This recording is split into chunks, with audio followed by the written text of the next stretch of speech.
Good afternoon, everybody. Over lunch, I had a nightmare that when I was going to come back up here, that Mr. Tacopina was only half done. I think, I'm not sure, but I believe I had a birthday and at least one grandchild during that closing. And I bring that up for a specific reason, and that is, do not confuse the length of that argument with the persuasiveness of it. What we kind of have gotten away from is why we're here. So this is a case of People versus Raheem Mayers. This is not People versus Mr. Efron. It's not People versus John Lewin.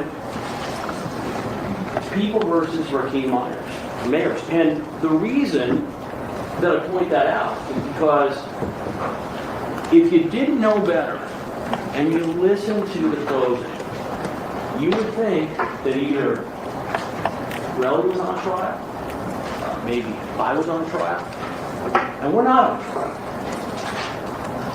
And I think it's important when you are listening and really going through these arguments that you understand what this case is about. And for that reason, I'd love to say that I'm going to be very brief up here. And the reason I'm not going to be is that, unfortunately, I've got an obligation to make sure that I address the points that defense counsel made. I am sorry to interrupt, but why would you tell the jury this is going to be a long one? Ha ha ha ha ha.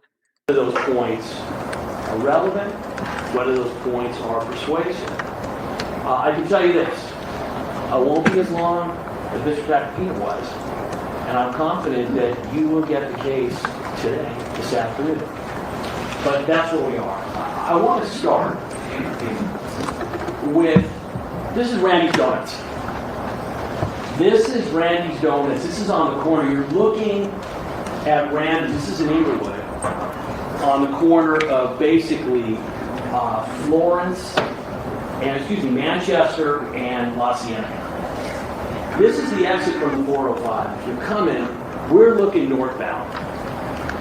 And 30 years ago, when I was a young deputy DA in Torrance, I used to drive from home, and I would have to take this route on the 405. And I would, every day, I would get off on the 405, and I would tell myself that if God wanted me to get a donut, He would make sure that the light that you can't see right here was red. And as you can see, God wanted me to have a lot of donuts. I ended up, most of the time, I stopped. But there came a time where it just wasn't good enough for me to take the chance on the light. So what I would do is, it's a really long straightaway, and you can see when you're getting off the freeway, you can see that light. So what I would do is literally, I would coast my car at 20 or 25 miles an hour, making sure that I hit the red, and then I could go in and I'd get that donut. And I bring this up because passing up that donut was extremely difficult for me. Very, very hard. And most days I wasn't able to do it. And I always thought that that's probably one of the hardest things that I would have to do. And then I became a trial lawyer. And then I started trying cases. And then I started trying serious cases. He's going to tell us he's doing this for 30 years. That what it takes to pass up that donut is nothing compared to what it's like when I have to sit here during a closing argument, and the defense is up, and I have to listen. And I want to get up and I want to scream, I want to yell. I can't do it. I try to do different things. I try to It's going to be about how he can't yell. Go to a little happy place. It's really, really hard. It's especially hard when, as in this case, Mr. Tacopina makes an argument. And I want to be clear about something. I'm going to attack the arguments that Mr. Tacopina made. because that's what lawyers do. That's what's fair.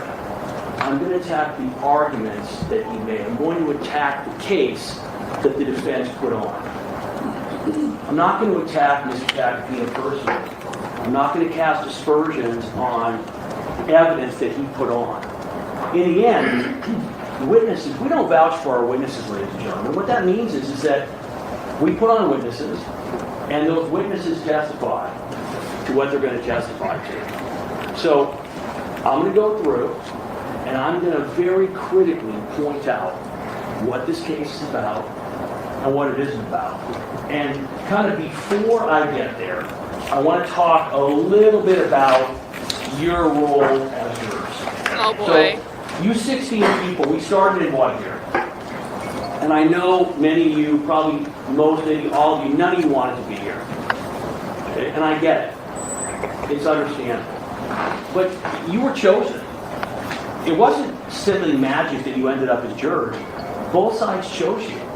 And honestly, and one of the few things Mr. Tacopina and I probably agree on is that in our country, it's an incredible honor to be able to be a juror, because in other countries, we don't have jury trials. We don't have any system of justice. But you were selected, and it literally is an honor. But along with that honor comes a duty and a responsibility. And I'm not going to understate it. I'm not going to pretend it's anything other than it's not. I will tell you, Mr. Kozlenik and I, we have done our duty, our responsibility in putting on this case. We have given you a case, or we have proven it beyond a reasonable doubt. It's going to end up going into your hands, and I'm going to explain to you what the evidence demonstrates and what the verdict in the case should be. Some of you might be saying, wait a minute, I don't understand why we had a trial. Because let's face it. Guys, this is not the type of get inside the jury's mind you should be doing. He's like conceding that he suspects that some people might be thinking, why are we even here? Why is this even a case? Why would you even state that out loud? No matter how much the defense wants to talk about how this is all about Relly's credibility, it isn't. It's on video. What's amazing about this case is how little in the end Relly's credibility for anything that matters in the case is really an issue. Now, it certainly could have been an issue. There could have been a defense in this case. There could have been where the defense put on evidence and they said, hey, listen, Relly, you can't see it, but Relly, when he came, had a weapon. And he said, I'm going to kill you. And the defendant at that point in time pulled a gun to defend himself. And the situation ended and Relly followed. And he threatened again, and he pulled out another gun. And that would have been difficult for us to counter, not because it's true, but because the evidence that you would have been given would have been much more problematic, much more difficult. That's not the defense they chose. The defense they chose, and I'm going to get into this in a little more time and more detail. I want to make sure you all understand it right off the bat. This case comes down to one issue and one issue only. They are saying it's a prop gun. If it's a prop gun, he is absolutely not guilty of the charges. Not because he didn't pull it, not because he didn't fire it, but because under the law, if it's not a real firearm, it's not a violation of Penal Code Section 245, and it's not the personal use of a firearm. Now, here's what's interesting. Now, again, I'm going to explain this in more detail. Ms. Tacopina got up here and he says, absolutely, hey, listen, he did not have a real gun. It's a prop gun. But it's still self-defense. That's not true. If it is a prop gun, there is no self-defense. And the only way you can get to self-defense in this case is you have to find, one, that it was a real gun, which It clearly was a real gun. There's no question there. It was a real gun. The prop gun is It's part of the element. The defense and the witnesses who testified to it. What? You have to find that not only is it a real gun and that it was fired, but that the defendant was defending other individuals or himself, and that the force that he used was necessary. And ladies and gentlemen, he wasn't defending anybody else. The force was not necessary. I'm stuck. It's a sad situation, and I'm going to confront this head on. It would be easy for you all as jurors to say, wait a minute, I don't get it. This is a guy who's got everything. He has everything. He's successful. He's got a beautiful wife. He's got 2 children who are here. And some of you might be saying, gosh, you know what? Where the wife rumors coming from? Why would he risk that? And that's a very good question. It's just not a question that is for you to consider. Because in the end, the issue is not why did he risk it? Why did he do what he did? Because what the evidence shows is that is what he did. This is also not, let me repeat, not about Relly and his civil suit. And let's talk about that for a moment. And let's talk about exactly what we are dealing with here. I want to move forward here. As I'm talking, again, some of you might say, hey, listen, Mr. Lewin, we've been listening to this case. Why are you even up here arguing? We get it. If I were in charge of the court system, which I'm not, I would make an adjustment. And what would happen is there would be a scoreboard right on top of between where juror number 4 and juror number 5 is. Of your objection count? And I count? could see, okay, we're up 42-0. I can take a knee. Where? I can run the clock out. But I don't have a scoreboard. I have And hold on. Did he say I can take a leak? Is he talking about peeing in front of the jury? no idea what you 12 jurors are thinking. I have no idea. I have no idea if some of the crazy arguments by the defense, gosh, maybe somebody believes them. One of the most difficult, frustrating things that can happen is, and I try not to do this, but I will see jurors taking notes, writing things down at certain points where I'm thinking, oh my gosh, why are they writing that? That doesn't make any sense. Of course, I don't know what you're writing. I have no idea. You could be writing down a point, you could be writing down, that doesn't make any sense at all. I have no idea. But here's what I do know. I've got an obligation to make sure that I address everything that the defense has brought up. Good points, bad points, irrelevant points, nonsensical points. I have to address it all because I don't know where each one of you are at. And the reason is pretty simple. There is no way that I can ask you 12 jurors to do your job if I haven't done mine. So that's kind of the background of where we find ourselves.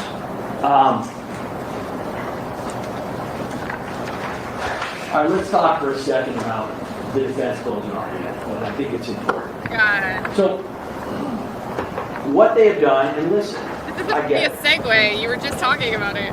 Relly, in a lot of ways, was a very problematic victim.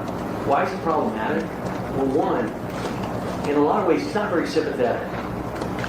And I'm not here to get you to like Relly, to get you to say, you know what, Relly deserves $30 million. Because unlike what Mr. Takapina said, you're not here to decide that. You are not here. I'm not Relly's lawyer, and you're not the jury who's going to decide what damages he's going to get. Evidence has showed he has a civil suit. You're aware of that. I'm not telling you anything that's not a part of the evidence. And if that civil suit goes to trial, as you all know, there will be a jury that will decide what, if anything, he gets. That is not U12. I don't mean to shortchange you alternates. Being alternate is a really, I'm not going to lie, it's a crummy job. You get to sit through everything, and then you don't get to vote. I think I said this on Voir dire. I would have held my hand up and said, I cannot be an alternate. I can't do it. I need to be able to vote. So when I say U12, I really mean U16. You never know who's going to end up on our jury. But why are we talking about the jury again? what is important to keep in mind is that you're not here representing Relly. But you know what I do want to explain? I want to explain for a second what happened with Relly and who he is and what he's been through. And I think it's really important, and this kind of goes to what the defense is in this case. This is a picture that if you look at it, it's very blurry, okay? You can't see what's going on. Why is that? Because what the defense wants to do is they want to zoom up so close. If you're not looking at the screen, please look at the screen. We are getting a forest through the trees metaphor, chat. It's very blurry, okay? You can't see what's going on. Why is that? Because what the defense wants to do is they want to zoom up so close on every irrelevant fact that you forget why we're even here. And what's an example, Al? I'll tell you right now. Ms. Jacopina spent time pointing out the fact that Relly was not honest about buying a property in Miami.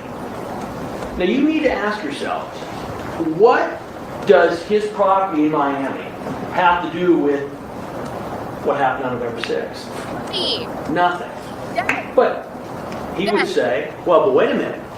If Relly is not being truthful about that, you don't have to leave about anything. I'm going to get to why that is not what the instructions actually direct you to do. But I want to do something more. I want to do something better. I want to explain to you from the evidence why Relly was up there doing what he did. So let's first talk about the fact that Mr. Jacopina spent a lot of time talking about, hey, the defendant, he just sat there, he was dignified, he didn't make any fuss, etc. That's all true. That doesn't mean anything. The defendant is an extremely powerful individual. His wife is even more powerful. What wife? Relly found himself in a situation where he was on the wrong side of that power divide. And by the way, it doesn't matter why he got there, but you know why. You heard it. There was a disagreement about ASAP Josh and about what happened to him and what was going to be paid for and what wasn't. And what's important is that Relly and the defendant had a disagreement about it. That's what happened. And because of that disagreement, and because of ego,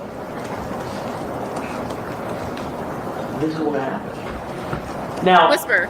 Some of you might be saying to yourself, well, wait a minute. I mean, in the end, what really happened in this case? Okay, it wasn't a prop gun, obviously. The evidence demonstrates, and by the way, we don't have to prove that Relly got shot. The reasonable inference from the evidence is that he's got a wound on his hand that he didn't have beforehand. I'm going to address this again, but every He's time completely incredible about how he described it. Where was the witness to testify to that? You need to remember something. They are the ones that are arguing that this was a prop gun. They are the ones that are arguing that Relly didn't actually sustain these injuries from a gunshot. They are the ones arguing that casings would not have been found. You've got how many lawyers over there?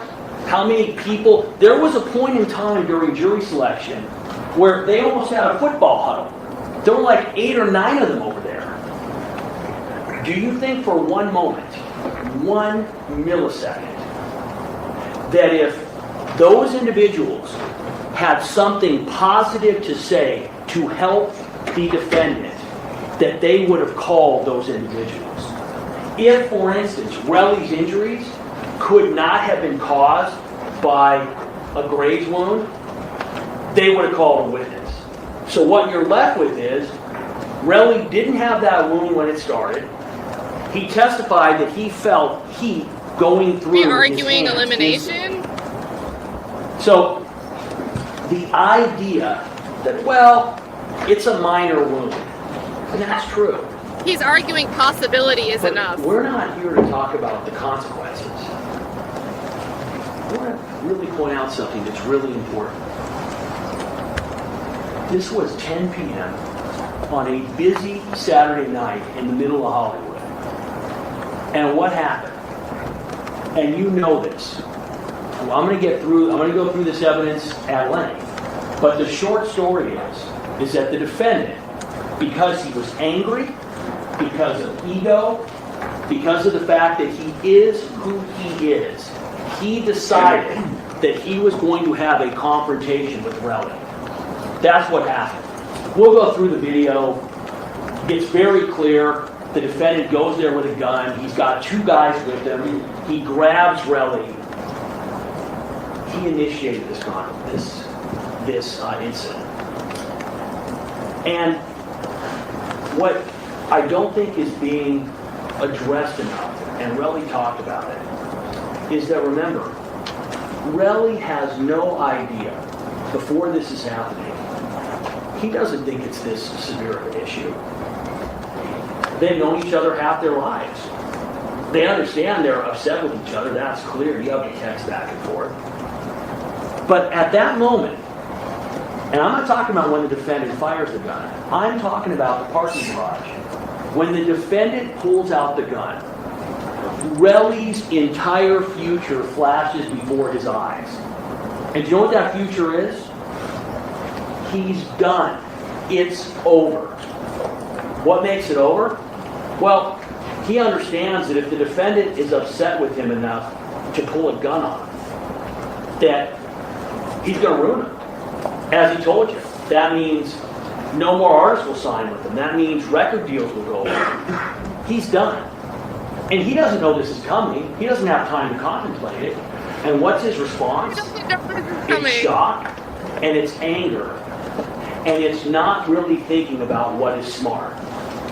The argument that Mr. Tacopina makes is, well, who would go after somebody who's pulled a gun on them? Well, that's not quite a fair argument, because it's not somebody who's pulled a gun on them. It's someone that was a close friend.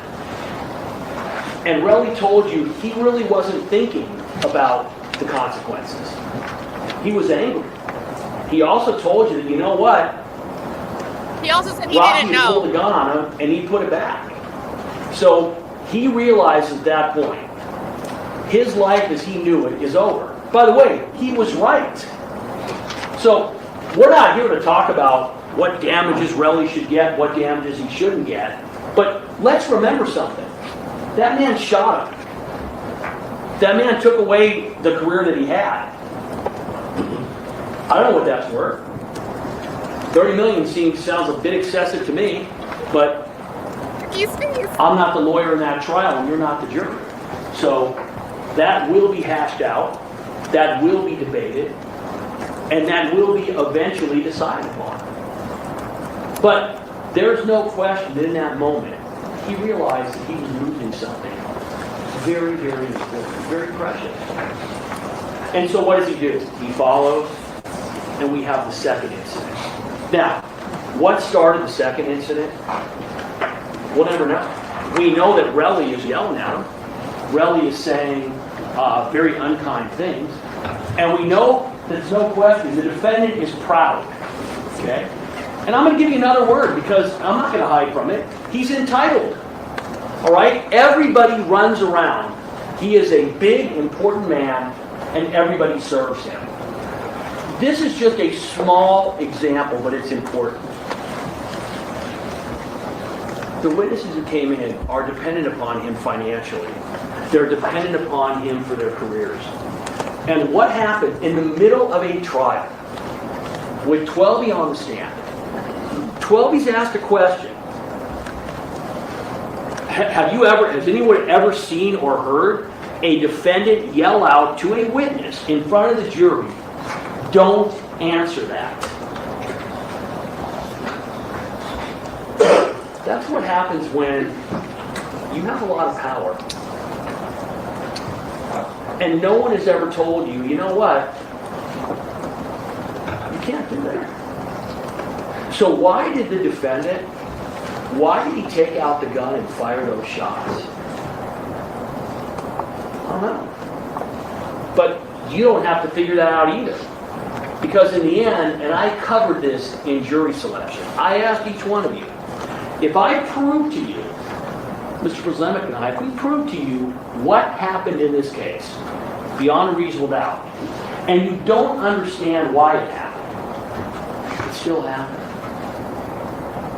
But that's not where the story ends. Because that act, and the first act's important too, when he pulls the gun out, I'm going to go through the video, but it's very clear that that incident ends because a couple of people walk by. That's very clear.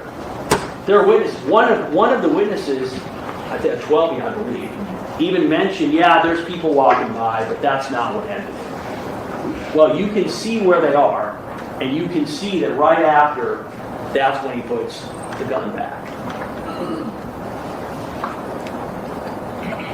When they get to the second scene, something happens. And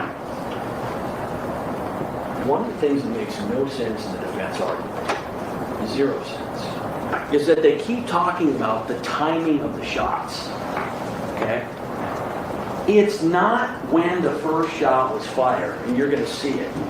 You can see, you can't tell what it is, but you can see Rocky make a movement behind his back and pull out a firearm. Pull out, you can't tell what it is, but he's going to pull that item out, and at that point in time, he's going to start advancing to where Relly and Ills are. That is what Relly responds to, is that firearm being pulled out. Yes, he grabs Ills before the first shot is fired because he's trying to avoid getting shot. So again, the timing of which shot it is it 1 second before or after, that's an irrelevancy. It doesn't matter. It's not even the defense theory. Go to self-defense. The other thing that is really, really important. Oh my goodness. I'm going to call it out. I'm not going to hide behind it. That man decided that his ego and his vendetta and his anger at Relly was important enough that he was going to risk not only Relly's life or Ill's life, but he was going to fire 2 shots from a 9mm firearm in the middle of Hollywood. Now, I don't have to tell you, because you all know it's common sense. Bullets travel until they hit something. That's what happens. They're fired at very, very high velocity. They're coming out at an incredible speed. And they travel until they hit something. Sometimes what they hit is the ground. And they ricochet. Sometimes what they hit is a car. Sometimes what they hit is the person they're aimed at. And sometimes some tourist walking down Hollywood Boulevard with her family all of a sudden drops dead because they've been shot in the head by a bullet that somebody selfishly fired to settle a childish dispute. That's what he did. That's what Relly caused in this case. It's not about what injury Relly received. It's not about how much money he's going to sue for. Those are not in the jury instructions. You're not going to see a jury instruction on, quote, extortion. Because that's not what you're here to decide. That's what happened in this case. That man decided, you know what? I'm angry. and I'm going to show him.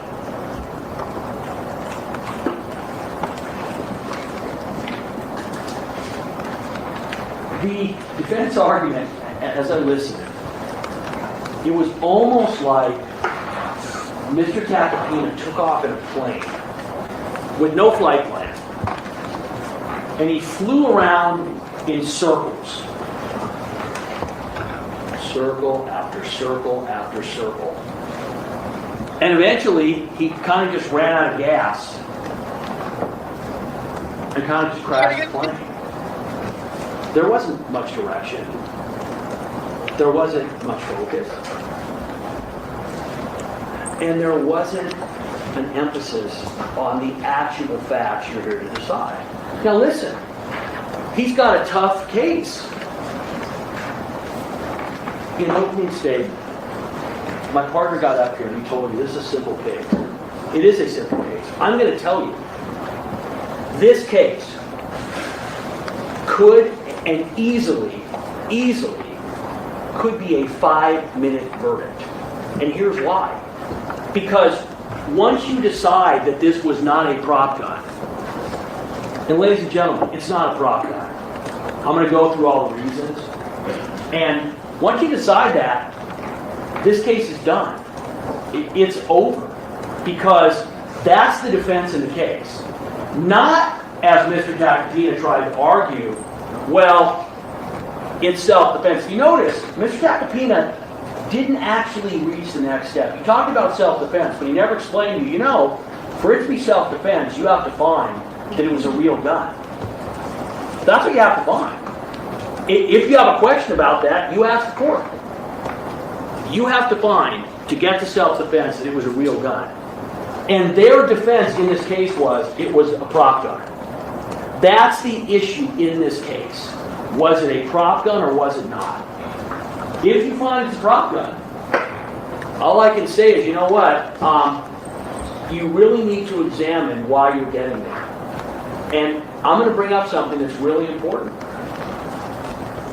The defendant is a celebrity. His wife's an even bigger celebrity. Many of you know who they are. They brought in 2 adorable children yesterday for closing argument. Now, they haven't been here at any other time. And you have to ask yourselves, those kids have a right to be there. Why children that age would be here in a situation like this, don't know. But you have to ask yourselves, am I going to let my feelings of not wanting to convict the defendant?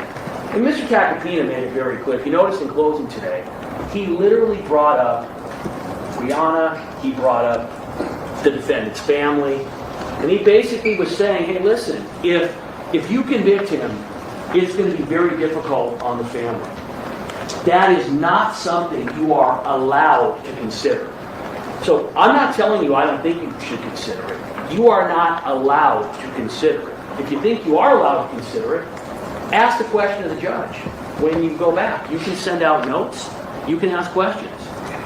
You are not allowed to consider how this might affect Rihanna or his kids. And there's a very simple reason.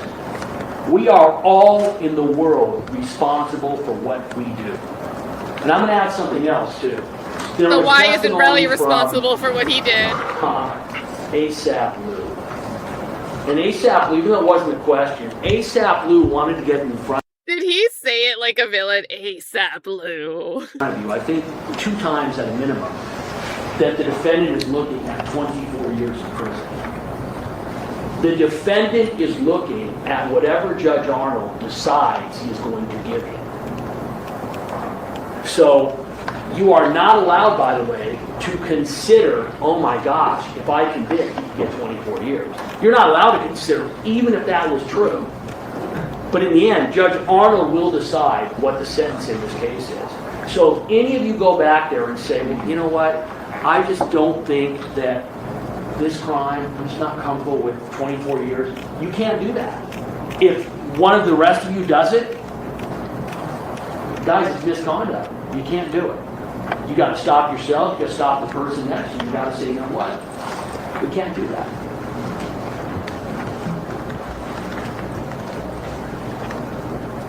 All right, you've got to base your decision on this case on the facts that have been proved from the evidence. Now, this is really important. The instruction does not say on the facts that have been proved from the people's evidence. That is hugely important in this case. There is no question whatsoever that our case got immeasurably stronger because the defense chose to put on a case. No question. Even if some of you were saying to yourselves, you know what, I don't think based on just what the prosecution put on that I would have convicted. And let's think about that for a second. Until the defense case, now they mentioned an opening, but remember, opening is not evidence. Until the defense case, we don't know what the defense is. It could have been self-defense. It could have been any number of things. It wasn't. They chose to put on a defense. They didn't have to. You remember in voir dire, I asked you all, are you going to give any points to the defense if they choose to put on a defense in their case when they don't have to? Or are you going to look at their evidence as critically, as importantly, as you do for our evidence? You all said you would do it. They elected to put on a defense that killed their case. It destroyed it. And I'll go through it. It started with Wally. The best evidence from the victim. This is probably the second thing I agree with Mr. Tacopina. Mr. Tacopina put on Wally to impeach the defendant, to impeach the victim on an issue of whether it was his voice. And obviously, it was Relly's voice. And obviously, he was uncooperative. But let's take a step back and ask ourselves, why was Relly uncooperative in this case? Relly told you, and you saw evidence of it, in April of 2022, when it came out that Relly was the individual who reported the defendant to the police, he's facing death threats. His family is facing death threats. So he is up there not wanting to answer any question about his family. He doesn't even want to give his girlfriend's name. He doesn't want to say where he lives. He doesn't want to identify anything about Miami. You got to ask yourselves, first of all, is it understandable why he didn't want to answer those questions? Of course it is. You have to ask yourselves, Mr. Tacopina repeatedly asked those questions. Listen, that's his right as a lawyer. He can certainly do that. But it was very clear that the result of that, if not the intention, was to get Relly upset, to get him agitated, and to shut him down. And that's what happened. But even more importantly, none of those questions, none of those answers matter. And what's amazing is the defense, their witness, they put on the evidence from Wally, which is some of the most crucial evidence in the case. Tell us how. It's been like 3 minutes. So I'm the going to get defense there. had no obligation to put on a case. They could have done nothing.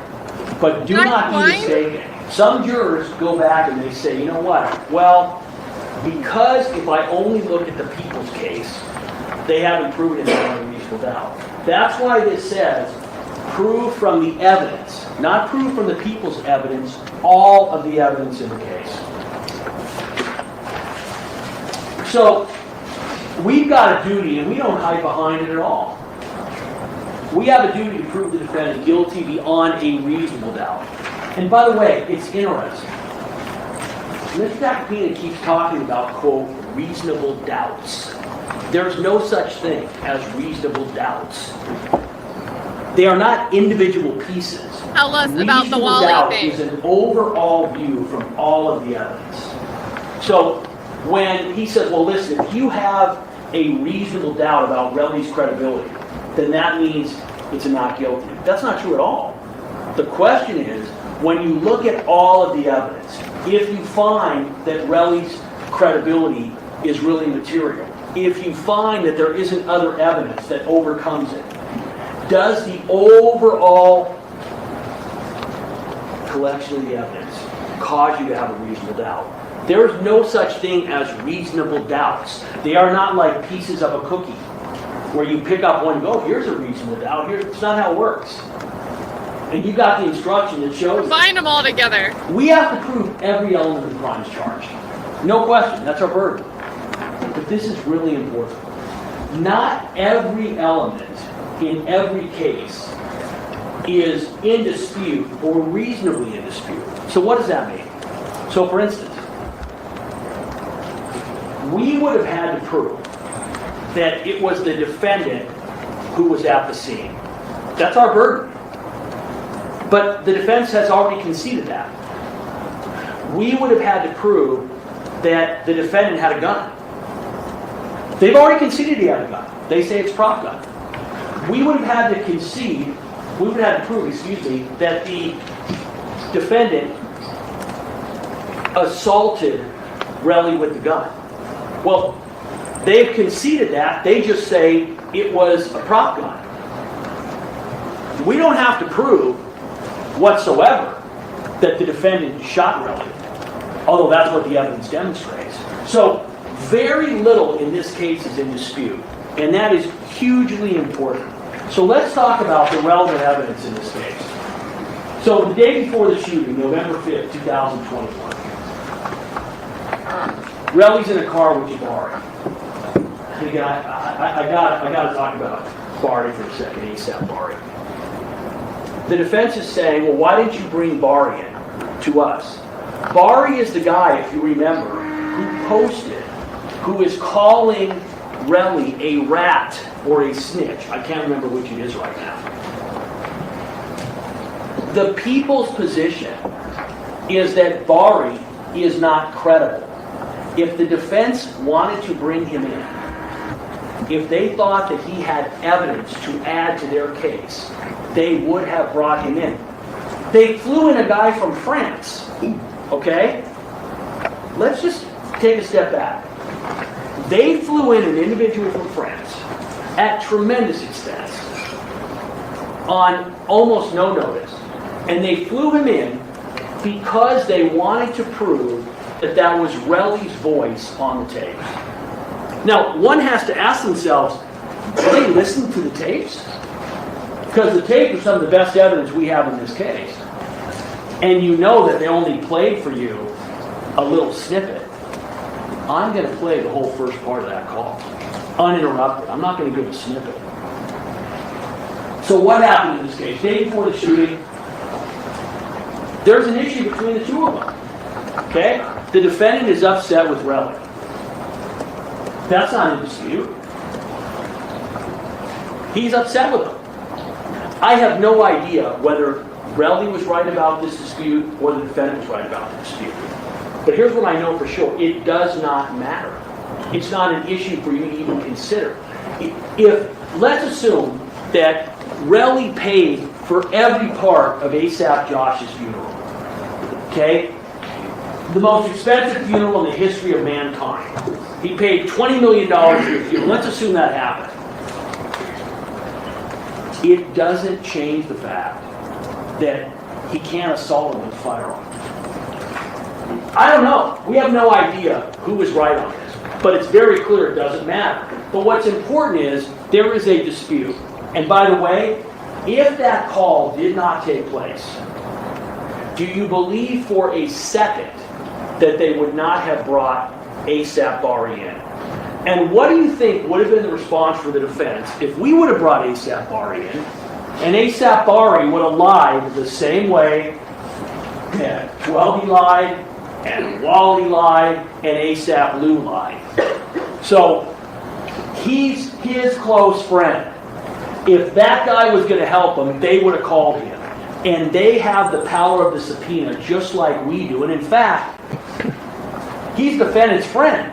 They know where he is. They're able to access him.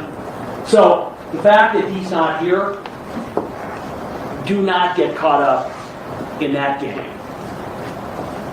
But, again, the relevance in this is simply that they had a dispute the day before.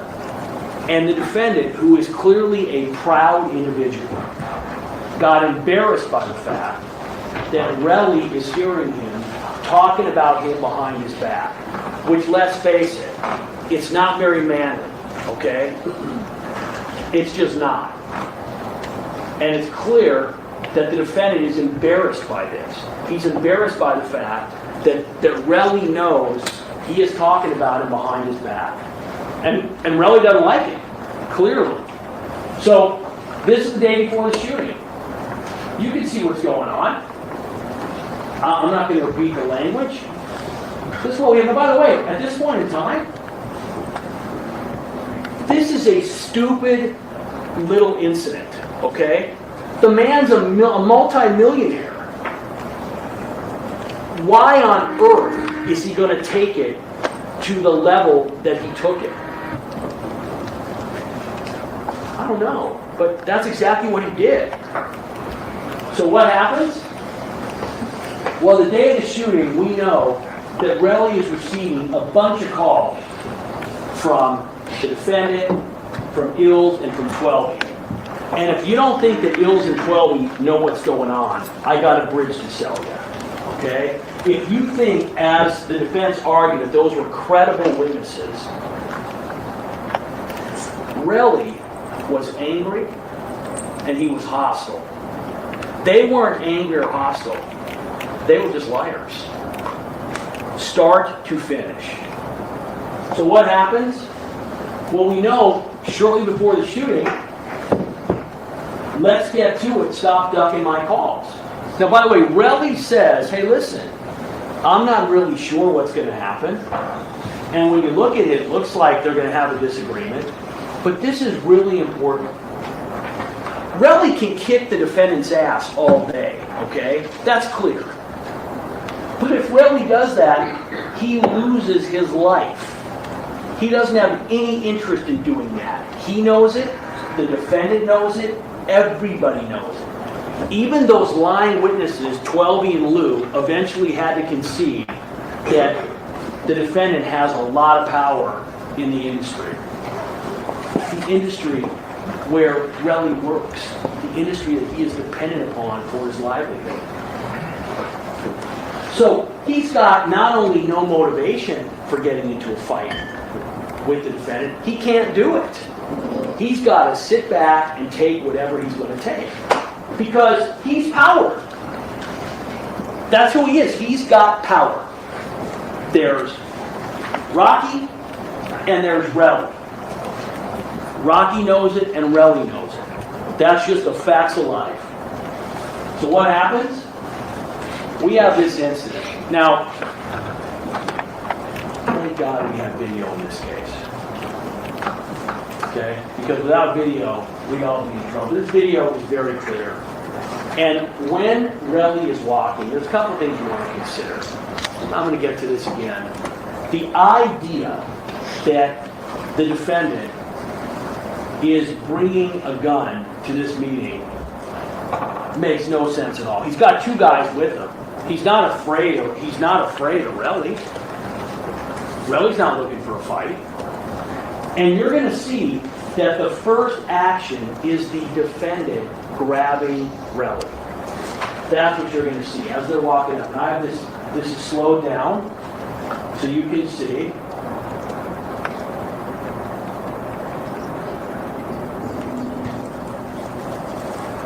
So what you saw, the defendant grabs his arm. Now the defendant is pushing him forward. Relly is holding him back. Now this is really important. Stop it for a minute, please. Do you mind stopping it for a minute? So this is really important. Some stuff in the trial is almost funny. I would ask Twelby, so what was the weather like of that night? Man, it was cold. And Relly, he's huge. He's got muscles all over his body. They made Relly out to be the Hulk. They made that happen because that's the narrative they wanted to create. But the problem is if you watch, Relly clearly is stronger than Rocky is. He's stronger than Ills is. Yet he's letting Rocky pushed him back. If he had wanted to, he had his hand available to punch Rocky. He didn't do it. Probably not because he didn't want to, because he's a grown man who understands that if he does that, it's over. He's got no career. He's done. What he doesn't understand is that in the next moment, Rocky's going to take out a gun, and Relly is going to realize, oh my God, it's over anyway. Please play it. Stop it. Stop.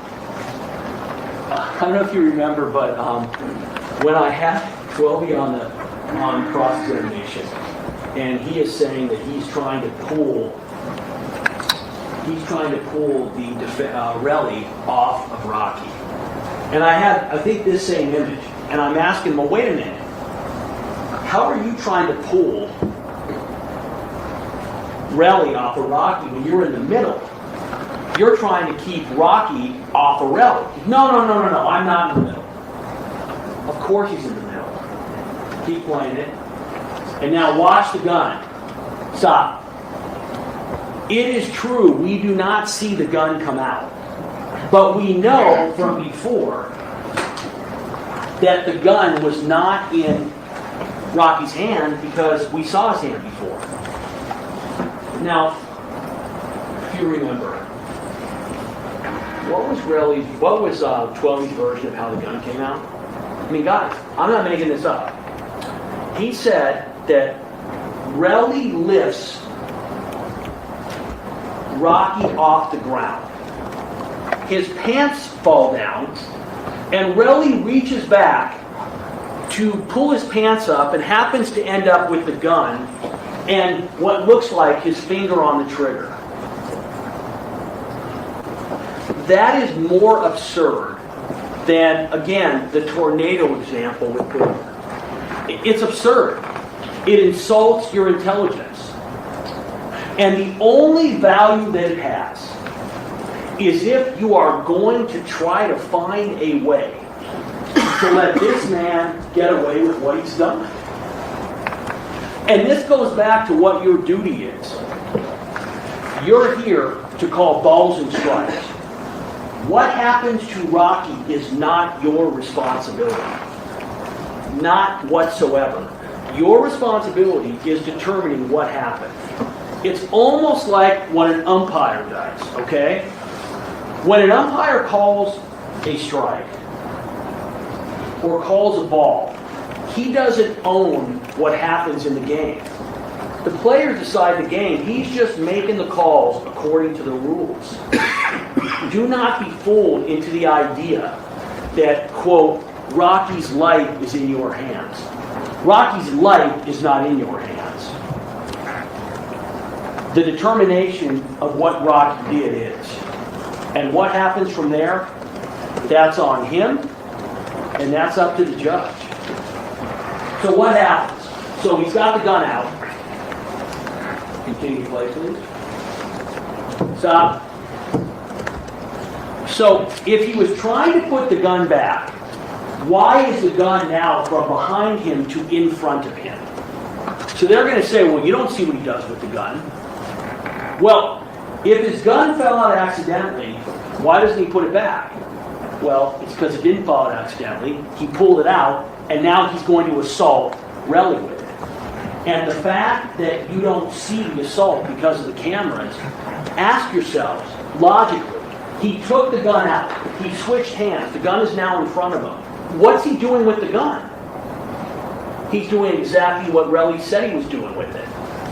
And by the way, nobody said that the defendant tried to murder Relly, intended to murder Relly. You're not charged with that. So the gun comes out. Continue to play. Stop. Okay, now, if you notice, he's about to put the gun back, and you're going to see the people crossing because keep playing. So the gun went back because you see the people that are on top They are walking from the direction where Rocky just was. Now, why Rocky put that gun away, we're never going to know. I can't prove to you beyond a reasonable doubt why he put the gun away. No one can. I can tell you that the evidence suggests, clearly, it's undisputed, there's a couple of people walking right by. It's in the middle of Hollywood, and Rock's a pretty famous person, and if he was planning on shooting the gun at that point in time, that would really seem to be an ill-advised place to do it. You have to ask yourself, do you think it's a coincidence that when Rocky ends up actually shooting the gun, that the gun is shot in a place where Rocky reasonably doesn't believe anybody's watching him? He doesn't know about the cameras. He knows there's a crowd of people here. Kidding, likely. So this is how the first incident ends. Okay, this is how it ends. So when we're looking at this, that's count one. That's the assault with a firearm. That's the personal use of the firearm. We don't have to prove any more than what we've just seen. Now, we do have to prove that it's a real gun. And here's what's interesting. Why are we unable to determine definitively? We certainly have strong evidence that it's a real gun based on what happens in that scene. But who is in control of that gun? And let's think about what the argument is. They're saying that's a prop gun. Where's the prop gun? How are we supposed to prove that it's not a prop gun when they've got the gun and they got rid of it? It's impossible. There's no way for us to do anything more than what we've done. So all of this whining about, oh, he said that we embraced perjury, that we embraced Relly's perjury. Now you're saying they, the defense team, got rid of evidence.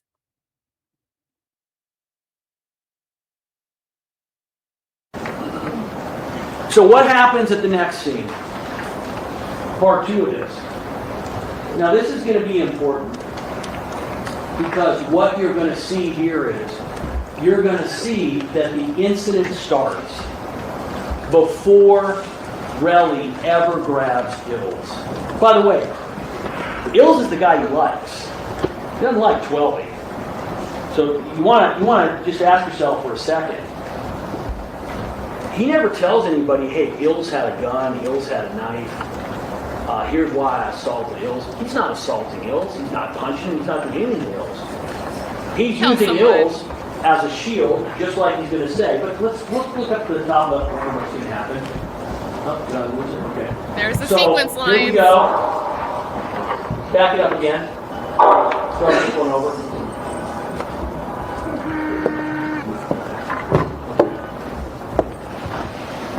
So when you're watching this, what you're going to see is not as the defense described, that Relly grabs Ills and then Rocky defends him. What you're going to see is Rocky is going to reach behind and then he's going to advance towards Relly. That is clearly when Relly sees the firearm, and that's when he ends up grabbing Ills. So the idea that, well, the gunshot doesn't happen until after he grabs Ills. It doesn't matter.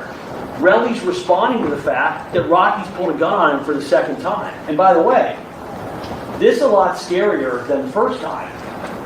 Because now they're by themselves, and clearly Relly is concerned he's about to get shot. Now, I'm going to get to it, I'm going to address it, but this doesn't even begin to cover the idea that their defense is not just this was a prop gun, which is absurd. It's an absurd defense. Their defense is it's a prop gun, and Relly knew it was a prop gun. And even though Relly knew it was a prop gun, Rocky pulled it on him to scare him, even though, by their own admission, he knows it's fake. And you can see Relly running around, and you can see what 12 does, and you can see what Rocky does, and no one is acting like it's a prop gun because it isn't. So let's watch it. Boom, guns out.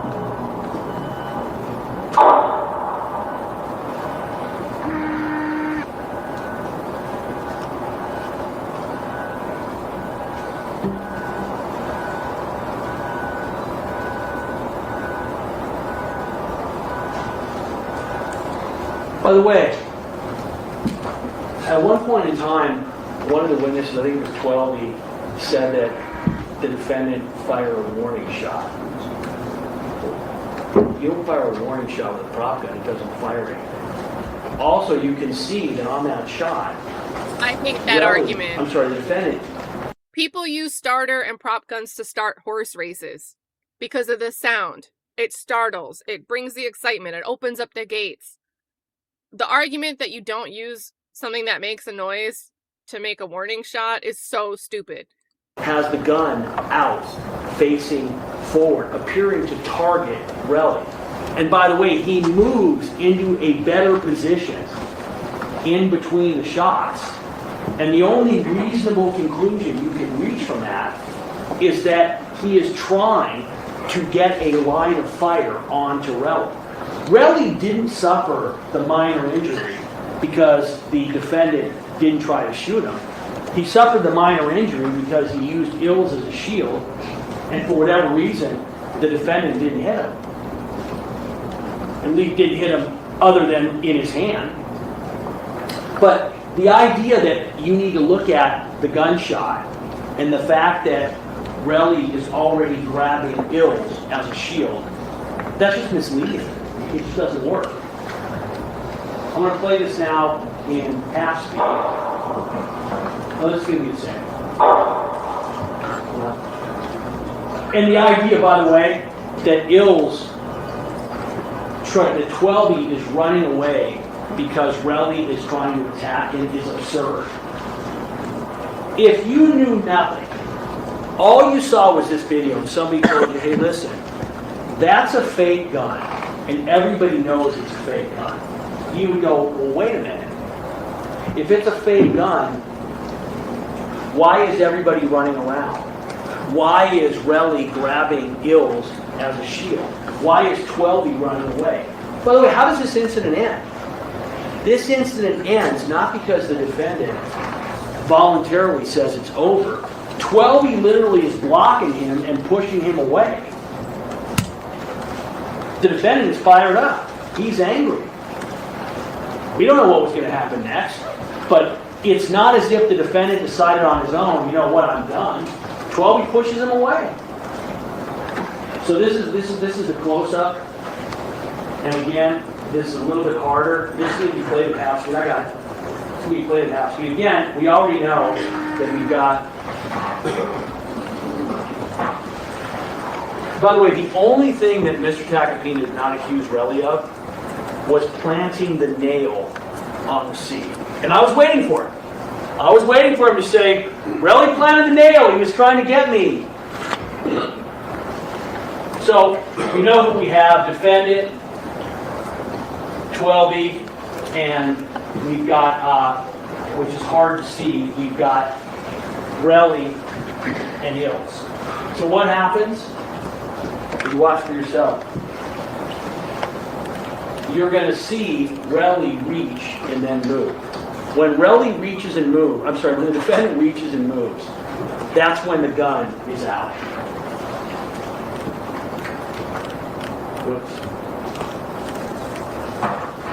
Sorry. There we go.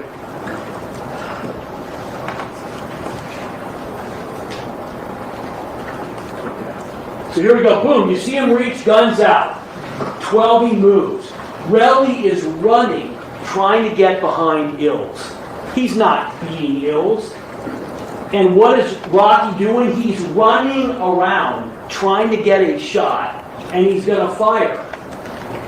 And when he fires a second time, the gun is outstretched, aiming at Relly. And now look. There's 12 grabbing him and making the defendant go away. That's how this thing ends. Again, and I understand it. You guys don't want to believe that this man who has everything, is going to give it all up for this. I get it. But that's a decision he made. I didn't make it for him. You didn't make it for him. The judge didn't. Mr. Tacopina didn't. He made that decision on November 6th. And what's crazy... So we're going to stop it there. We're going to stop the video there. Relly would have been more than willing to take the money and not cooperate with anybody. And by the way, why is that? Do you think that if you are in the hip-hop rap community, that going to the police and filing a case against A$AP Rocky is going to help your career? It's done. When Rocky was saying, and you heard it before, hey, I'd be on the beach, he would have been on the beach. So not only did the defendant commit this violent crime, but in the end, his attitude was, no, I'm not giving you anything. Now, that's arrogant, but it's what happened.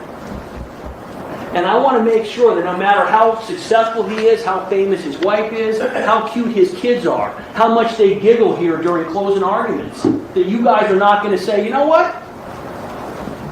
We're going to give him a little extra. He needs to be treated like you would treat any other person. Because in the end, that's all that he is entitled to. He doesn't get to be the big celebrity in a jury trial. He's a defendant like anyone else. Okay, so what happens after the shooting?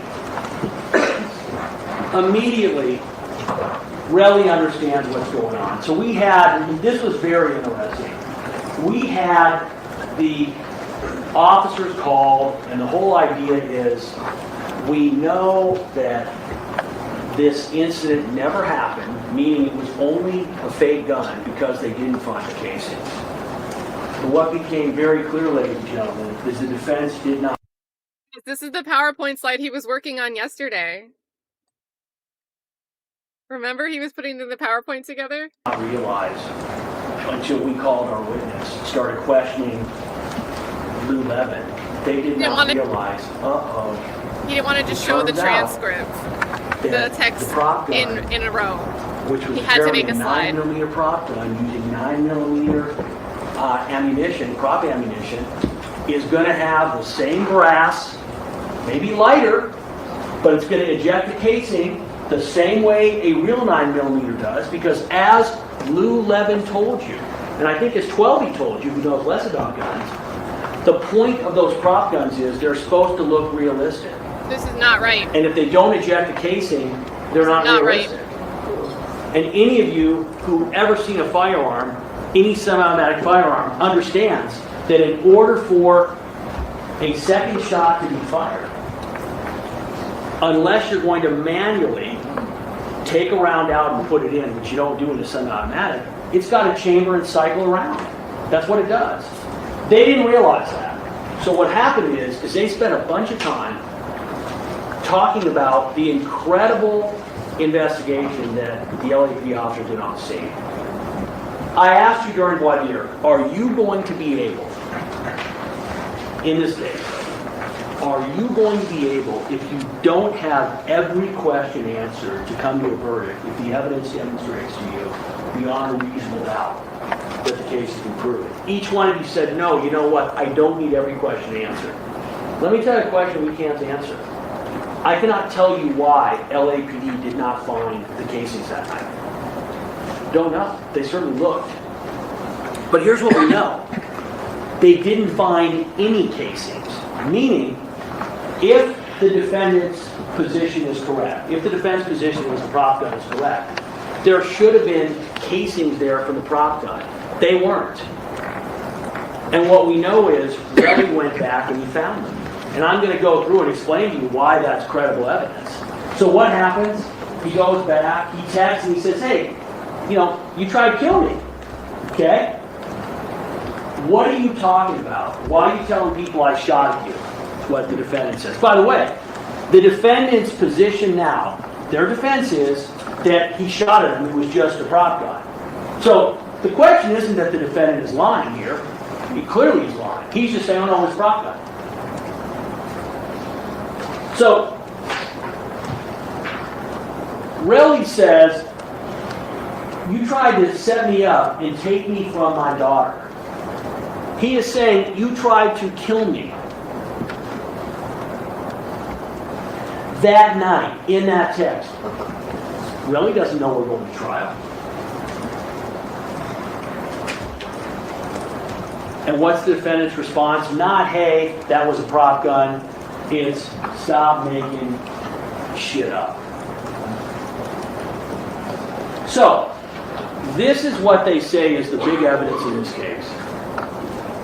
Yes, Relly decided that rather than cooperating with the police, he was going to try to get a bunch of money. Is that the honorable thing to do? Is that the good civic-minded thing to do? Of course not. Because the defendant firing his gun in the middle of Hollywood jeopardized everybody. It's not just a crime against Relly, it's a crime against us all. But Relly didn't care about that. And by the way, eventually, when there's a civil trial, I'm sure that the civil lawyers will be arguing that Relly doesn't deserve anything. But luckily, that's not my job. We don't represent Relly. We represent the people of the state of California, and we're here because the defendant committed a violent crime. We're not here asking for money for him. And I'm not going to sit up here and tell you what he deserves. I have no idea. So, what's important here is he's explaining in this text that he wants to get the money, but he's explaining why. He shot at me. Relly never, ever, ever has been inconsistent in the fact that the defendant shot him, that he got hit. Never. Sure, was he not upfront about owning property in Miami? Some of the questions, how did you make money in 2021? Is this a picture of your girlfriend? Imagine if you are sitting here on a case that is being live streamed. You got the camera here. You've already been threatened. Your family's been threatened. Your daughter's been threatened. Your girlfriend's been threatened. And now someone is going to ask the defense attorney, what's your girlfriend's name? Let me show you a picture of her for the world to see. What do you expect Relly to do?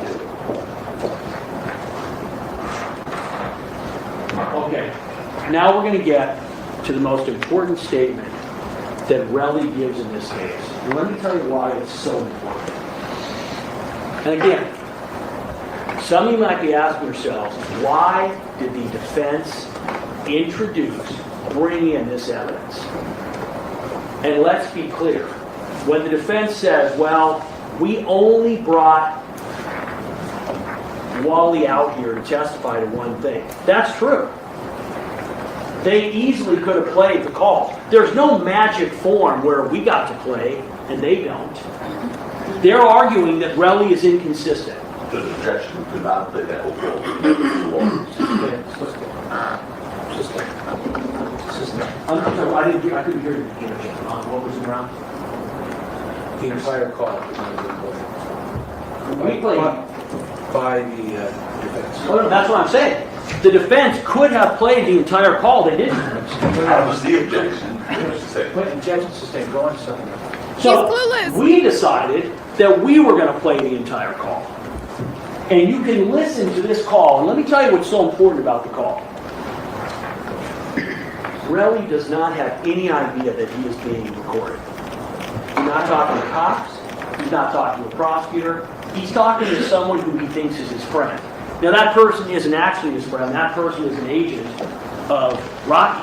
How do we know he's an agent of Rocky? Well, we know it for a couple of reasons. One, and again, this is how just lack of credibility filled Wally's testimony. Wally says that basically he just happened to record him. And when I'm asking, wait, why are you recording him? Well, he had like 10 missed calls from me. Well, wait a minute, so your friend, you have 10 missed calls, you decide I'm going to record this call? He recorded him because he was trying to get information to help Rocky. And you know that because what does he admit that he did right afterwards? He calls Rocky and tells him what he said. But here's what's incredible. When you listen, I'm going to play it. Wally's testimony was he knew nothing about this incident before this phone call. Yet, you're going to hear him say, I'm not here to pick sides. So that's a straight lie. Of course he knew about it. He's Rocky's good friend. It's already been in the media. It's been blown up in hip-hop websites. Of course he knows about it. And when you listen, what is so crucial about this statement is this is Relly live, not in a courtroom, not to a police officer, but to a friend where he's got no motive to make up anything, where he's explaining what happened. Tell us. And he is literally incredulous. When you listen to this, what's going on is Wally is trying to get him to try to settle this thing for money. That's what's going on when you listen. And Relly's like, hey, I tried to settle it for money. He didn't want to do it. But in terms of the facts of what happened, he is crystal clear and consistent about everything that matters. So listen.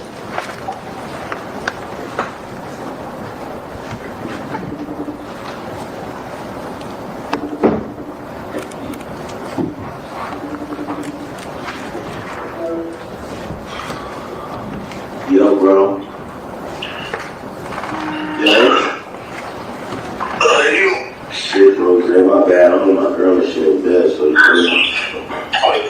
Yeah. What you doing?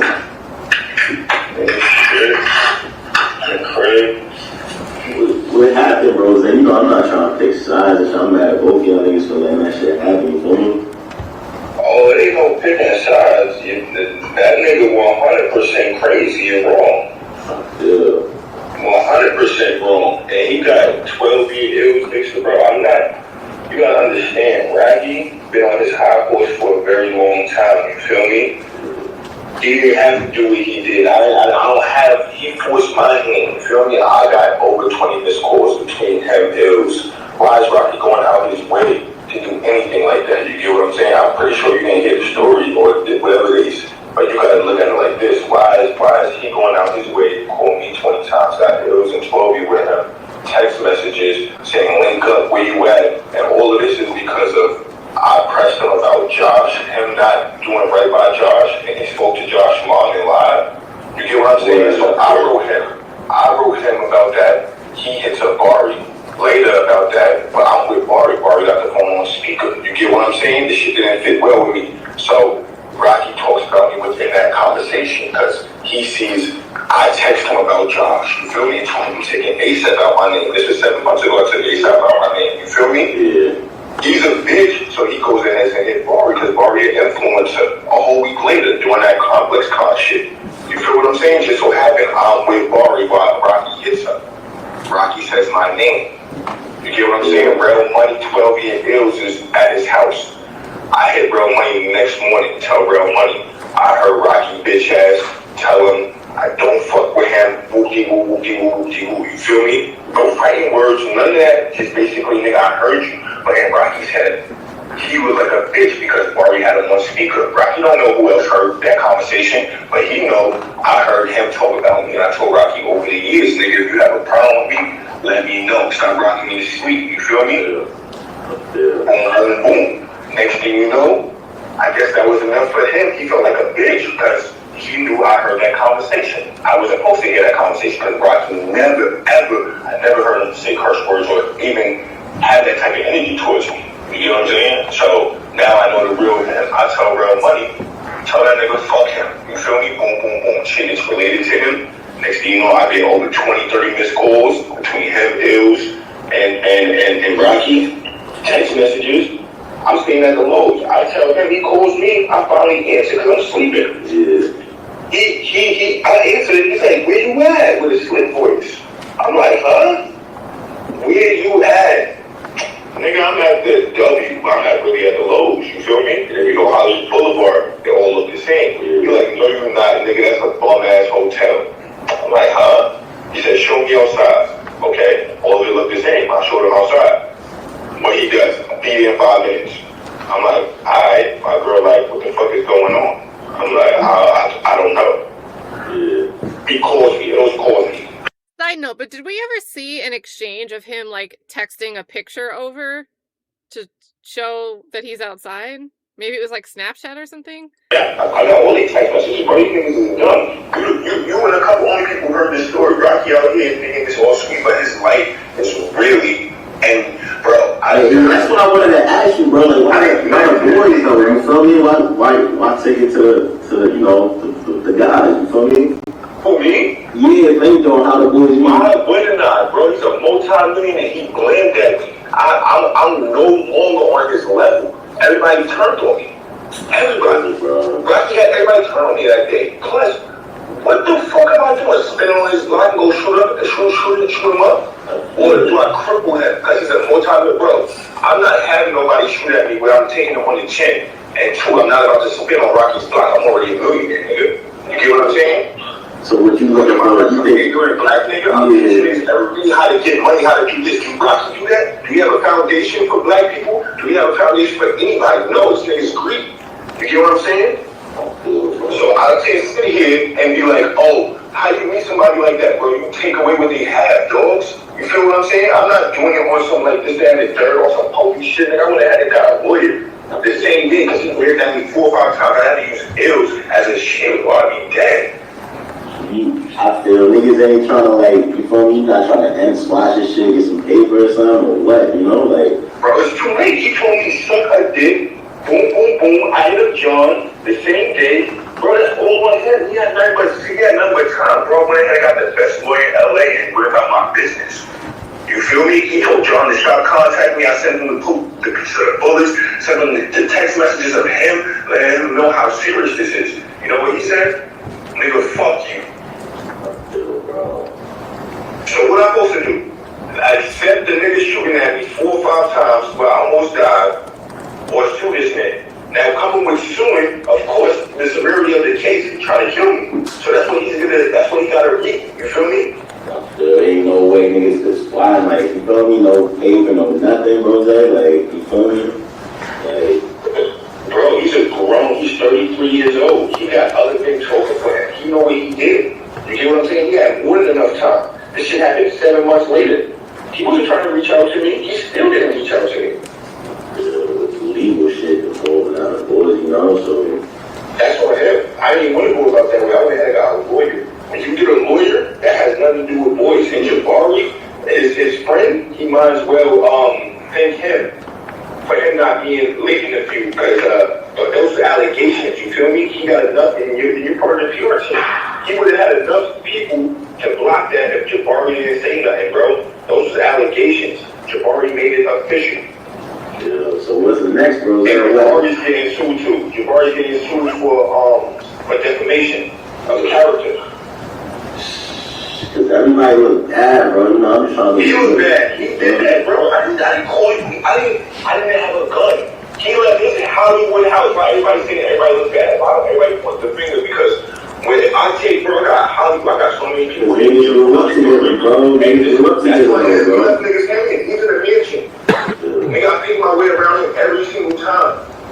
That's closing him. his eyes. He uses niggas. He used 12-year ills, nigga. That was the whole joke about the whole shit with Barbie and the whole game.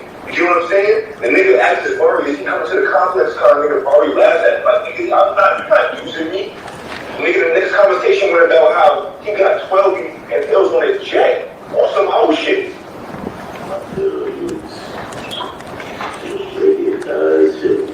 Cause y'all niggas grew up together, man. Like, you feel me? Like, I made that nigga. Fuck growing up. I made that nigga.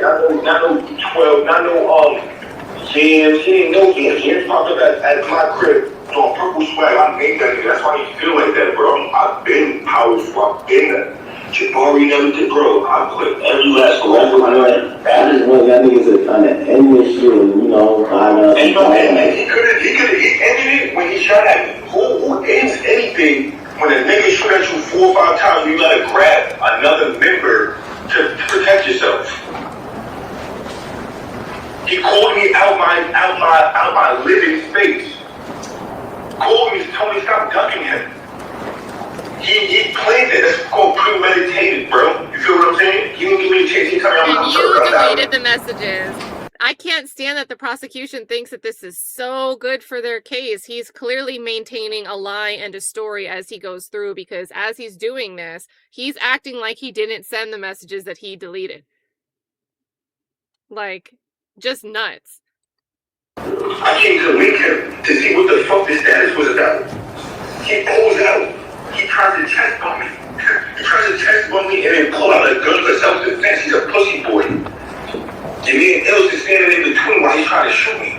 He didn't give me no seconds. First thing happened like that. And I got it all on camera. You don't want that, like, trust me. You stupid. He did it all on camera, champ. So the world looking at me because of bars mouth right now, but in a few seconds, if I wanted to do an HBO or do anything, his whole career is fucked. Everybody's looking at me like the man. That's what like what's your, I guess what's the end game here, bro? Like, you feel The end game, I'm just doing this shit out of here. That was my game, and regardless, I ain't gonna give a fuck about no police, nigga. I'm going against a multi-millionaire that's trying to kill me. So, it's really to get hit, bro, or you just trying to move on and shit? Besides suing somebody like that, you feel me? That he gotta face the consequences of with that because he wanted to be a gangster and run out his crib like that. That has nothing to do with me. You feel me? I did my part. They didn't get it on my end. What else am I supposed to do? I mean, like, splash that shit in the streets type shit is like, man. Ain't no street nigga. Bro, what the fuck? I feel, bro. You know who my family is? This ain't no street nigga. They ain't got 3 or 4 bodyguards, bro. Come on, don't do that. Yeah, I feel you, bro. Don't do that. Don't do that. This man riding around with, come on. What street shit do he do, bro? This is a street nigga. You already Losing know it what on happened. Wally. Everybody know what happened. We're talking about ASAP Rocky, bro. The face of Dior, like, come on, stop it. I'm saying shit there. Nah, I'm just trying to, I'm just, cause I fuck with you heavy, bro. Say, you know, it's always love every time, nigga, and y'all fuck with Yeah, I'm trying to let people know, and the ones who's close by him, this ain't no, he ain't no gangster, bro, this ain't no gangster. If this was a gangster, this would be handled in the streets. So how niggas play? He got 3 or 4 bodyguards on 24/7. And like, what's next though, bro? Like, niggas go to court, you feel me? Like, why not just watch this shit? He's finished. Why not just ask for the bag, or, you know? I tried already, bro. You don't ask for the bag because that's extortion, bro. When you got somebody that's shooting at you, you never look like, I'm smart, bro. You gotta understand, I'm not a dumb black nigga, bro. You know what I'm saying? You ask for a bag without a lawyer, bro, it's called extortion. You feel me? You gotta do everything accordingly. Everything accordingly, or it's gonna catch up with you. Catch up with you how? All right, folks, we'll this time take 10 minutes. Please be outside the courtroom doors at 2:45. Can you just go to break without a follow-up question? Oh my god. Oof. What are you guys thinking? Like, to me, I do not see how that call helps. Just because somebody is consistent doesn't mean they're truthful. I get that it can help in a lot of circumstances. But when someone's consistent about certain details, they could just be reciting what they think is important. And there were several lies sprinkled through here. Calling me out my living space. Well, you didn't need to go down there. Calling that premeditated. You planned to go down there. You deleted messages. So I don't know. Yeah, it's not even consistent. It's not even consistent. Oh my goodness. And what does that mean if you don't do it right? It'll catch up with you. That means what? You did something wrong. And you didn't box it in a nice bow so it wouldn't look like extortion. Oh my goodness. My goodness. Yeah, and it was supposed to be AI. Like, this is just crazy. Mr. Lewin, you made reference to Rihanna being in the courtroom and the kids being in the courtroom. You're getting an instruction. The manner in which you did it, I don't think was improper. However, for the balance of your arguments from here on out, there is to be no mention of Rihanna being in the courtroom or the kids being in the courtroom. Just them not being in the courtroom, but I can mention, here's the problem, Your Honor. The defense got up with the court, and they talked about the impact of this case on Rihanna. I said in the courtroom. Oh, just don't mention it in the Do court. not mention again Rihanna being in the courtroom or the babies being in the courtroom. There'd be no mention of that. Right, I'm just trying to understand, but I can mention the issue, just not talking about being in court. Mr. Tacopina went into that. Okay. You're entitled to. I was No mention. I wasn't trying to of them being in report, I just wanted to understand what was Yes, asking. there's be no mention. We'll do it. All right, let's bring in the jury. All right, our jurors, secretary, we're back on the record.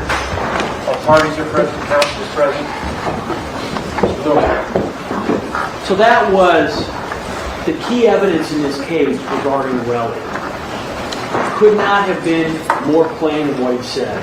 Could not have been more credible regarding the issues that matter. And what are the issues that matter? The defendant shot him. The defendant brought a gun, a real gun, to the scene. What's interesting is that it's very clear, and you heard the testimony from Wally. Wally said he was, quote, mediating, which, please. At one point in time, what you heard him say, he changed the word, which my agent's given me. Also, I'll think of it in a second. This is what happens when you get on the north. Mitigating, thank you.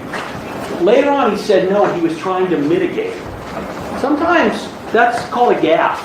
A gaffe is something that you don't mean to say, but which turns out to be true. He was trying to mitigate for Rocky. And how do you know? Because he called Rocky immediately afterward. And then he's saying, I don't remember what Rocky said. I couldn't tell you. Why is he calling him? Why is he taping this? And why during this call, repeatedly, he is telling Relly, ask for a bag, meaning ask for money. Relly's telling him, I asked for money. He doesn't want to give it to me. Wally continually says, hey, basically, why are you taking it to the guys? Why take it to the boys? Meaning, why'd you bring the cops into it? He is doing the bidding for the defendant. And what's amazing, and again, it's not right, but the defendant, according to Relly, could have eliminated this whole situation by simply taking care of it with Relly. It wouldn't have been right. It wouldn't have changed what he did. But Relly apparently would have been on an island where we couldn't have found him. He didn't want to do it. His choice, his option, his consequences. Now, the defense said that we believe, this is a quote, that that tape is, quote, death to our case. I don't know what he means by death. That is not death to our case. That tape was the key to Relly's credibility if you believe it is important. In other words, that tape backs up every material point that Relly has made. Okay, believability of witnesses. In determining the believability of the witness, this is Calpern 226, you may consider anything that has a tendency to prove or disprove the truthfulness of the witness. Again, I'll be very clear.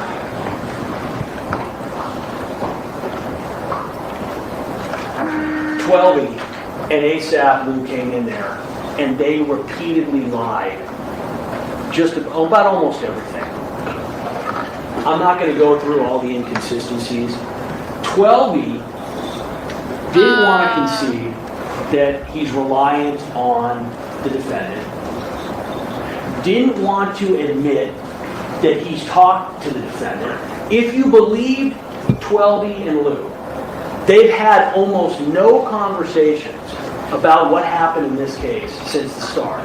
And if you believe Wally, even though Wally is, quote, mediating the situation, he's never talked to Rocky about it. He's never talked to Twelvey about it. How do you mediate a situation when you're only talking to one party? It's just not true. They lie. The difference between Relly and the defense witnesses is Relly was hostile. Relly was angry. Relly threw things. Listen, that wasn't appropriate conduct. You saw the judge was very frustrated with him. Everybody was frustrated with him. Listen, Mr. Prosecutor, that was his witness. That's no easy task for him. But in the end, his credibility about what counts in this case was absolutely proven, and it was proven through their own witness.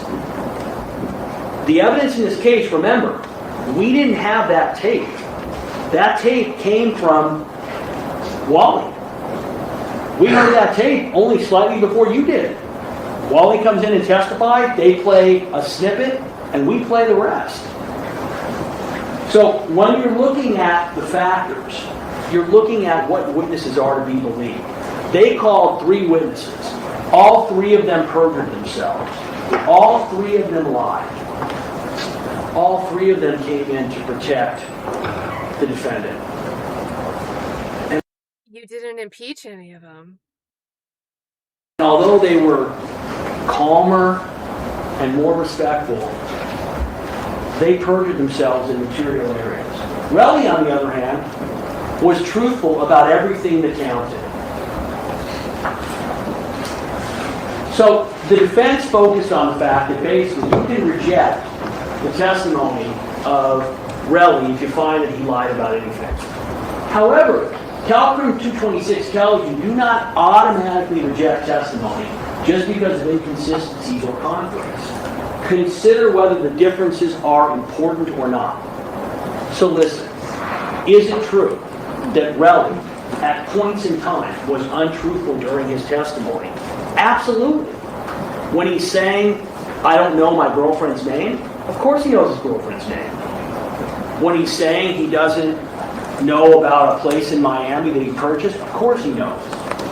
But those differences, those inconsistencies, those conflicts, they're not only not important, they are completely irrelevant.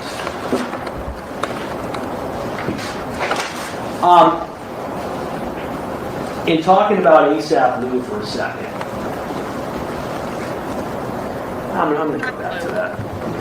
No, just get it over with. Okay, let's talk about the injuries to Relly's hand. Now, the defense said, hey, prosecution, you did not call a witness to come in here and say that that is a wound from a gun. How is somebody going to be able... So we've typically seen the other photo here, but they like this photo because it looks scarier, I guess. to come look at an injury and tell you where it came from? Now, here's what you have to ask yourself. If there was something about that injury that was inconsistent, where it could not have come from a firearm. Is this an exhibit? It's not evidence. I believe this is the correct exhibit. Is this It's the incorrect. Oh, you know what? Hold on a minute. Let me back it up. That's my fault. I have the wrong picture. Excuse me. The same. Let me change it. Thank you. Okay. This is the correct exhibit. So we're still talking about the injury of the hands. And you know, without question, that if there was an expert who could come in here and testify, you know what?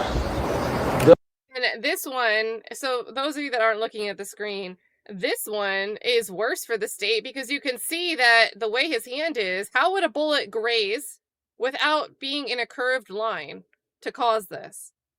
Those injuries could not have come from a graze wound.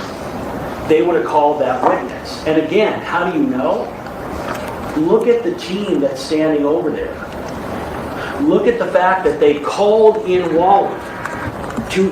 The purpose of calling Wally, bring him out from France for thousands of dollars, obviously, was to simply impeach Relly with the fact that it was his voice. So if there was a medical professional who come in here and tell you, well, that didn't come from a gunshot, you would have heard from them.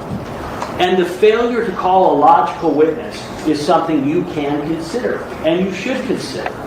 And when the defense says, wait a minute, the people didn't call somebody in to testify, well, you have to ask yourself, if we call someone in to testify, what are we going to be able to get from them? Do you think common sense. You don't have to be an expert. Who can look at an injury like this and say, yeah, that came from a bullet? You can't. You can look at it and go, okay, could it be a grazed wound? Sure. So if the defense had an expert that was going to say what they wanted, you would have heard from them. Okay, let's talk about Ills for a second. This was, again, the defense went all in on a couple of things. One of the things they went all in was that...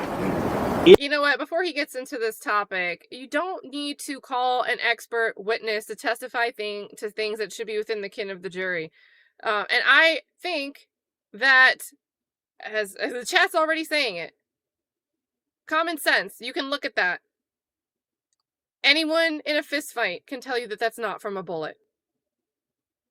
I feel like expert testimony could be blocked in this instance.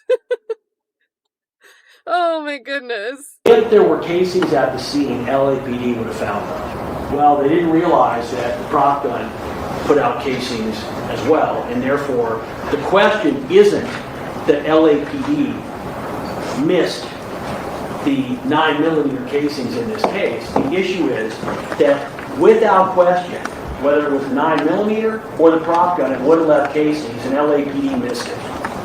Why? We'll never know. Why did Relly find it? Well, he had the advantage of knowing exactly where it was.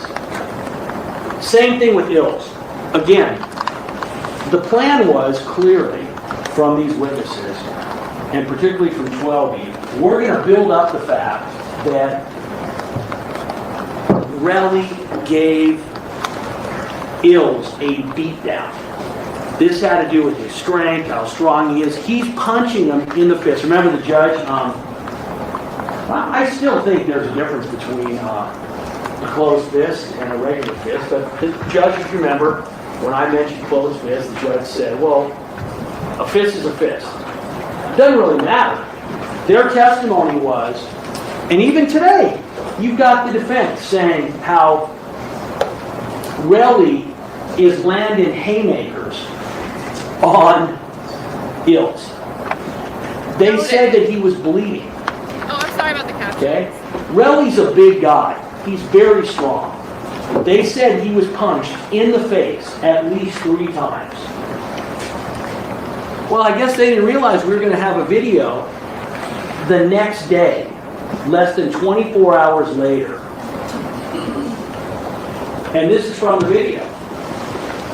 Look at his face. No injuries. No injuries. Imagine having knots here, here, Nothing. and here, and wanting all your homies to see it. Zero.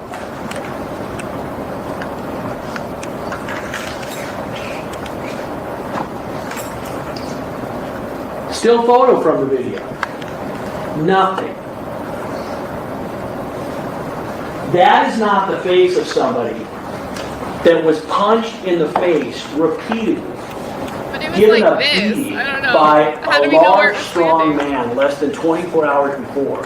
Someone who they said was bleeding from an injury to the lip when we see nothing. And by the way, where is Ills? Ills is his friend, Rocky's friend. If you think for a moment that Ills would have had something helpful to say in this case, they would have called him. And when they said, wait a minute, the people needed to call him. Why on earth would it make sense for the people to call one of the 3 individuals who was clearly involved in ambushing Relly in the first place and who was reliant on the defendant for his career?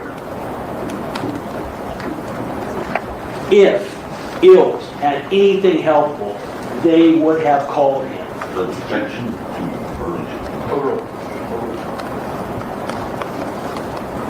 So, I brought this up. That's not what this case is about. It's not Hold about... on. I think it jumped forward. We were like 5 minutes behind. Ills. Ills is his friend, Rocky's friend. If you think for a moment that Ills would have had something helpful to say in this case, they would have called him. And when they said, wait a minute, The people needed to call him.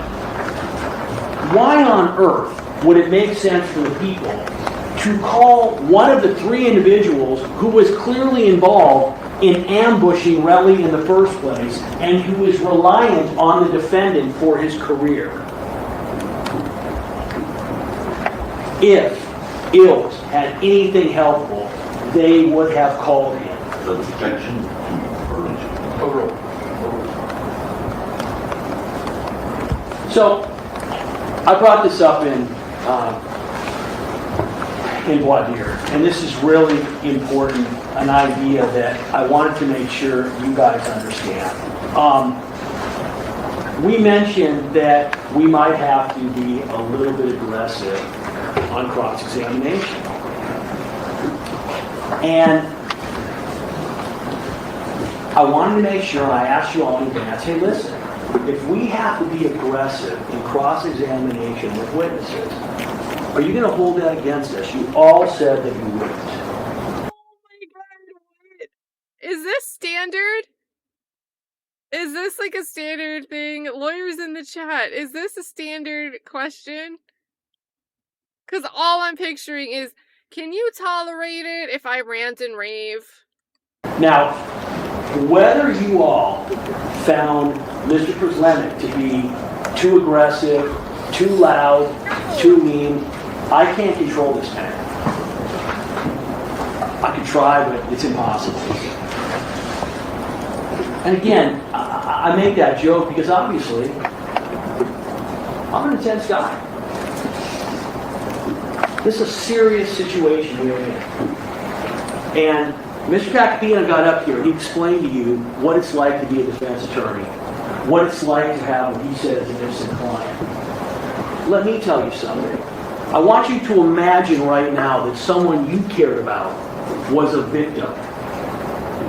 What kind of prosecutor would you want? Would you want somebody who takes what they're doing seriously, who is aggressive, who does their job, and who goes after witnesses who need going after? So, I'm not asking you guys to like me. It'd be nice if you did. That's not what this case is about. It's not about me, my personality. It's not about Mr. Kakapina's personality. It's about what the evidence in the case is. And there's a great quote. Professor John Henry Whitmore, Northwestern Law School dean, he also wrote a series of books, legal books. He was a scholar. And what he said was, cross-examination is beyond any doubt the greatest legal engine ever invented for the discovery of truth. The defense put up 3 witnesses who lied about basically every material fact they were asked about. Those lies were exposed through cross-examination. Was it gentle? It wasn't. But that's what it took. And I won't apologize for it. I said before, I can't expect you all to do your job if I don't do mine. All right, let's talk about what the elements are of assault with a semi-automatic firearm, 245 feet. 1, you don't need to actually touch someone with it. So the fact that did the defendant touch Relly with the gun on the first incident, it doesn't matter. By the way, he pulls the gun out. If any of you are buying the idea, as 12 said, that it fell out when his pants were being pulled up, then I'm up here wasting my breath. I would add that you're all intelligent people, and if anybody is even remotely considering that, I would ask you to ask yourselves and to ask them, is that what you think, or are you trying to find a way to not convict this man because of who he is? The issue of treating everybody equally, it's paramount to our criminal justice system. So, again, back to the elements, you don't need to actually touch someone. The evidence is that he did. You do not need to intend to use the force, meaning you don't have to pull that gun, meaning that you're planning on shooting. You don't actually need to injure someone. You don't need to fire the gun. You don't even need to point the gun at the victim. This is in the instruction. And that also goes for the personal use of the firearm. Now, the one thing is, it has to be a firearm. And again, I'm going to go back to this because it's so important. The defense is it was a prop gun. That's the issue in this case. They say it's prop gun. They say all the evidence shows it's prop gun. We say it's firearm. Once you decide that it is a firearm, that means that their entire defense has fallen apart. And now what, Mr. Tech? Even, and it's weird because he said this in closing, even if the defense decided to say nothing, do nothing, the state still needs to prove that it's a semi-automatic firearm. That it expelled something with a projectile, specifically. No projectiles were recovered. The bullet itself was not recovered. So he would be relying on testimony saying, of Detective Flores saying, I think it was an operable firearm. Even if there was never a prop gun theory, they would still need to prove that. So this really isn't what this case is about. Apparently wants you to do is say, well, even if the witnesses we put on lied, even if it was a real gun, here's why it was self-defense. There's an old story about it's a civil case, civil lawyer, and he has a dog bite case, and he is defending his client with the dog, and they're being sued, the client is being sued because his dog has allegedly bitten somebody. He gets up and closes an argument, and he says as follows, hey, listen, my client's dog, there's no way he could have done any kind of damage to the plaintiff because he was on a leash. He was in the yard, could not have gotten to where he says he got. But if you find that he was loose, the dog's old. And he couldn't have done any damage with those old teeth of his. But okay, if you find that he was off leash, and he had some big teeth, well, my final defense is my client doesn't own a dog. That's what we have here. It's no different. It's a prop gun. Absolutely a prop gun. Evidence doesn't show it's a prop gun, but it's a prop gun. But if you find it's not a prop gun, here's why Rocky fired a real gun in self-defense. It is almost insulting because it is so inconsistent.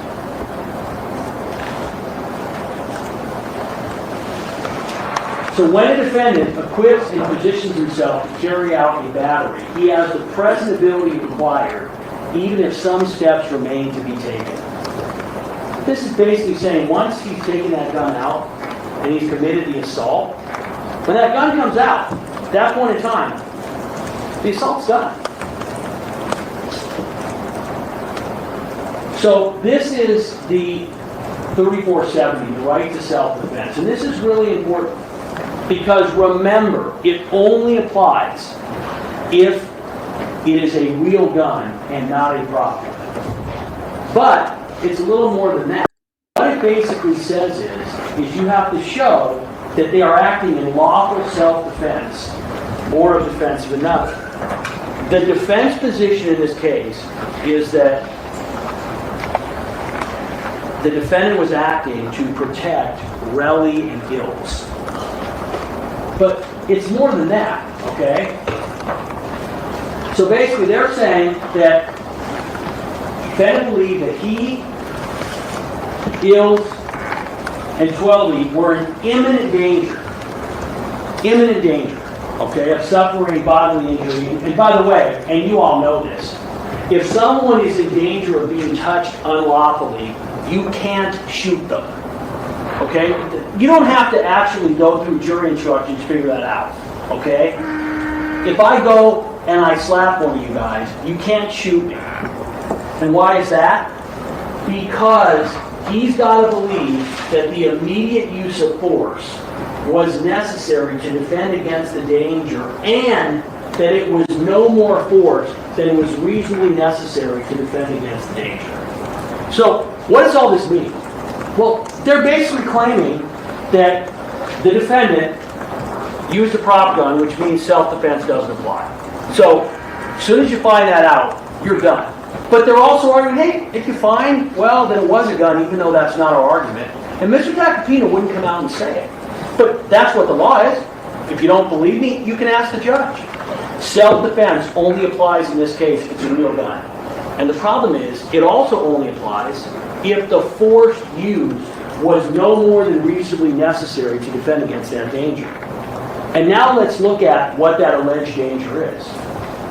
There is no beating up of ills, okay? There was no beating up of ills. It's a lie. It's not true. You see the video. But even if somehow you wanted to argue, and you know it's a lie, because you can see that the gun, you can't see what the item is. So let's be clear. You can see Rocky pulling something out.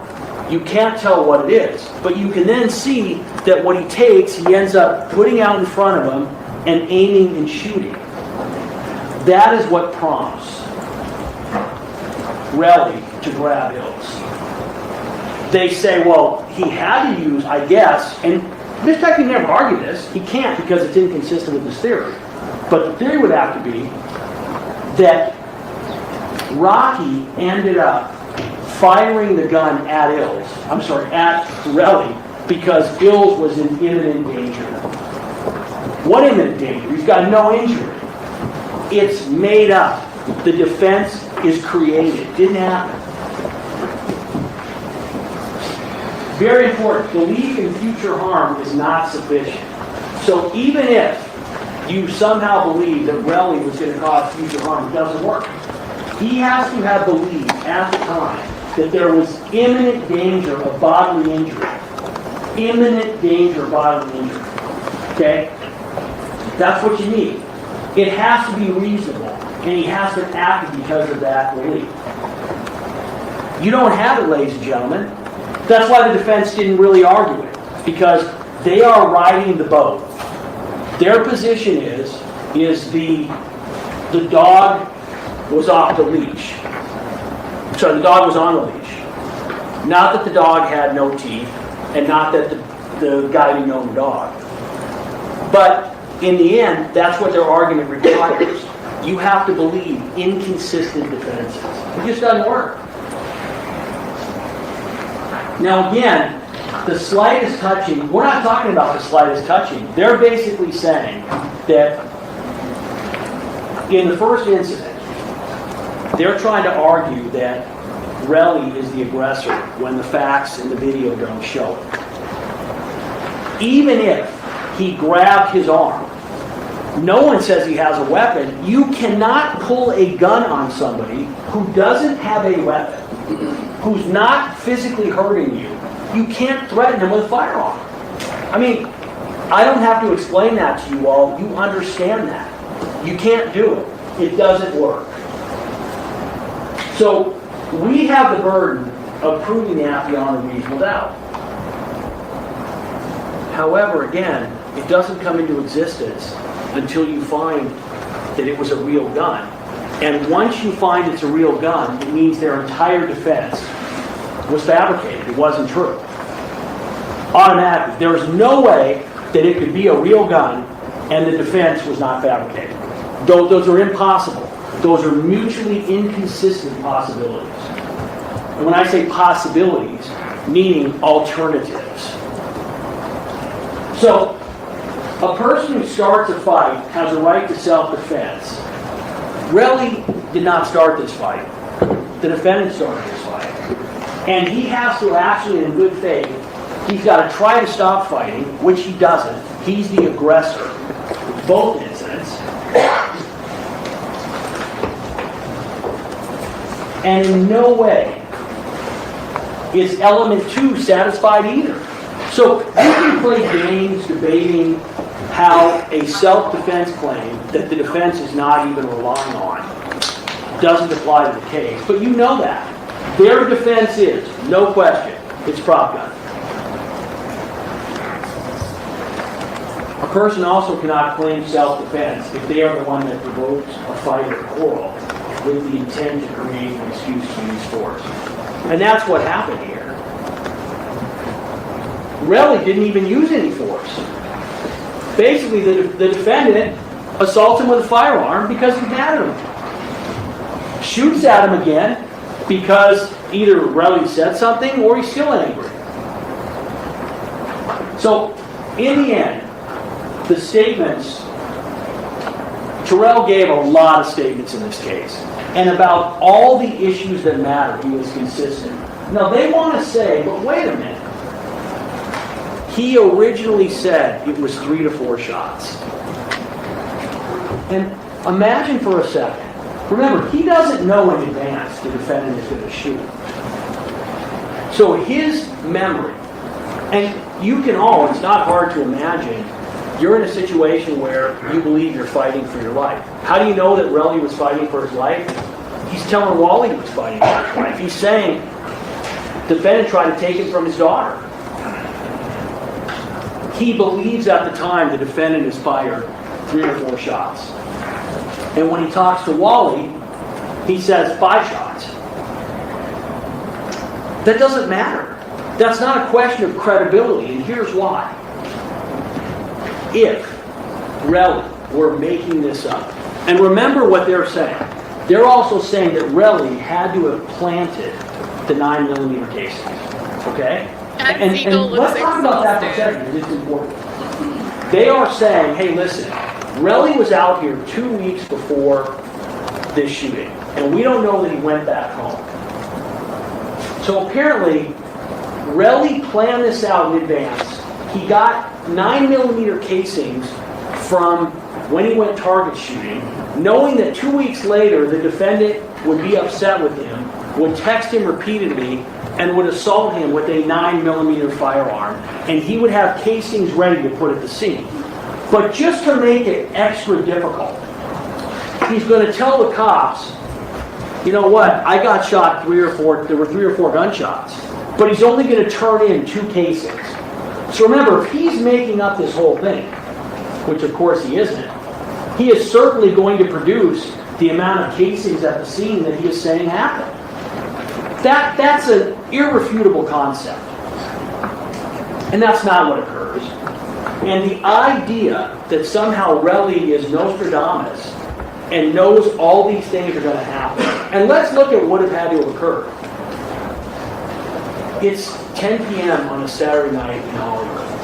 Relly doesn't live here. We know from ASAP Blue, he can't go out and buy ammunition. He doesn't have a gun. So he certainly could not have, after this incident, bought a gun, fired the ammunition, and dumped it at the scene. So that means that he's carrying around 9mm casings just in case the defendant assaults him. It's absurd. Then they say, well, wait a minute. You know that it's made up because look at the magazine that's found at the defendant's house. And now we go back to ASAP Blue. Listen, ASAP Blue, Proslemic, he really covered it pretty accurately. He's the Swiss Army knife of assistants, advisors, security stuff. You need a personal assistant, lose your guy. You need someone to give you advice on security, lose your guy. You need someone to come over to stay for a search warrant, lose your guy. You need someone to help you get a prop gun, lose your guy. You need someone to get rid of that prop gun after an incident where that prop gun will prove you to be innocent, lose your guy. Lou's version of what happened is nearly impossible. What is that version? And this is really important because remember, we didn't find out about it at the time. So here's what we know. The evidence in this case that you have, and I confronted the witnesses, is that 12 testified that what he told the defense, what was in the statement we were given, was that the defendant decided to carry a prop gun because he had been the victim of home invasions and violence. Let's just look at that for a moment. Nothing about any particular incidents. And then he gets on the stand and he starts testifying about all these incidents. But he says, oh, well, I told them. I told them about it. I think I told them. I guess I don't know. These alleged incidents of prior violence.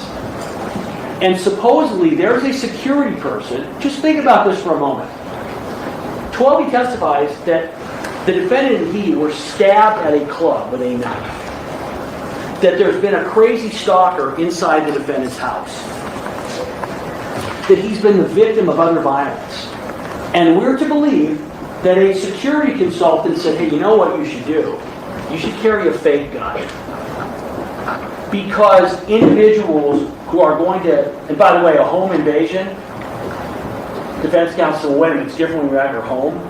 That's what 12 said. Those were his words, home invasions and violence.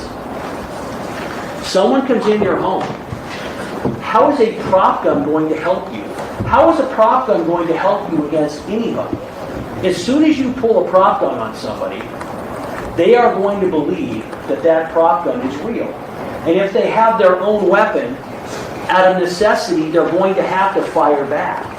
It's not just bad advice, it's complete insanity and it's made up. But the situation here is even worse. Because remember, they're saying that Relly knew it was a prop gun from the start. If he knows it's a prop gun, then what is the use in Rocky pulling it out in the first place? It would have no value. Relly said, of course I didn't know it was a prop gun. It wasn't a prop gun. It shot me. But the idea, you don't even need Relly's testimony. The idea, they're the ones saying, their defense is, Relly knew it was a prop gun. He stands up and says, put that fake-ass gun away. You look at him in the second incident. Is he acting like that's a fake-ass gun? Is anyone acting like it's a fake-ass gun? Is the defendant acting like it's a fake-ass gun? Of course not, because it wasn't fake. And now let's look at Lou. Lou says, well, so here's what happened. Originally, we hear nothing about the circumstances of I went over to the house and we were going to go shooting. We don't hear any of that. All that he says, now he said, I might have told the defense, I might not have, I don't remember. I didn't get into particulars. Are you kidding me? It's the entire case. But all of a sudden, he gets on the stand and he says, for the first time, well, here's what happened. I was going to teach the defendant, we were going to go shooting at a gun range. So I brought my Glock 380, which does not use 9mm ammunition. And I brought my Smith & Wesson 9mm, which cannot use a Glock 9mm, Glock 43 magazine. It won't fit. They don't even look anywhere the same, and that is from Lou. Look completely different. He says, he gets over to the house, and that's when he realizes for the first time, oh my God, I bought the wrong magazine for my Glock. Now, does it make sense that he felt a need to go out and buy a magazine for his gun, and then did not find out for some period of time, he wouldn't say where he bought it, when he bought it, and it was not for the right gun, but he made another mistake that he clearly wasn't aware of. I confronted him with the fact, he said, well, so I realized that when I was over there, I tried to put the 9mm, or the 380, I'm sorry, the 380 ammunition in, and it wouldn't fit. Okay. But why was it found loaded completely with 9mm ammunition? As soon as it didn't fit, he would stop. And after it's, well, I'm a fidgety dude. I'm a fidgety dude. So while I was drinking, I was fidgeting, just loading a gun, loading a magazine for a gun I don't have and the defendant doesn't have. They spent a lot of time telling you, well, wait a minute. That magazine... He's making a general thing. We would go to the range sometimes. I'd have my stuff there when we would go to the range. That day, when I was leaving for the day for good, I'd had some drinks, so I figured it was best not to drive with a firearm. He's framing this as, I'm going to teach you for the first time ever how to go to a gun range, buddy. We're going to go. And acting like it all happened in once. The prosecution has been muddying timelines this entire trial. And again, all of this is around, thing happens in November. He says Lewin said he got the prop gun back to New York towards the end of January. Search on Rocky's home where the magazine is found is April 2022. Is new, hasn't been used. I asked Lou, isn't it true, Lou, that when you buy a new gun, most of the time they come with 2 magazines? Well, I don't know, I usually only buy 1. Well, it's interesting because he clearly went out and bought a second magazine for the .380, so not quite understanding what that means. Because he got it secondhand. What is very clear, ladies and gentlemen, is here's what happened. Lou doesn't own a Glock 43. He's never had one registered, so he has no reason to have a magazine for a gun he doesn't own. He has a Glock 43. The defendant doesn't have a Glock 43 magazine. He has no reason to have a Glock 43 magazine for a gun he doesn't own. However, there is evidence that suggests that the gun that was used in this crime was a Glock 43. It doesn't have to be, but it is consistent with the evidence. And what is clear is that the defendant got rid of the gun after the incident. Now, he says the gun he got rid of was a prop gun. That's not what the evidence shows. He got rid of that 9mm and the magazine that went with it. But he clearly forgot that in his closet was a second magazine for that gun. A magazine that clearly was not being used in that gun and very well might have been new, because he was using the magazine that was in the gun when it was fired at Relly. So Lou's version is completely impeached, but it's even worse than that.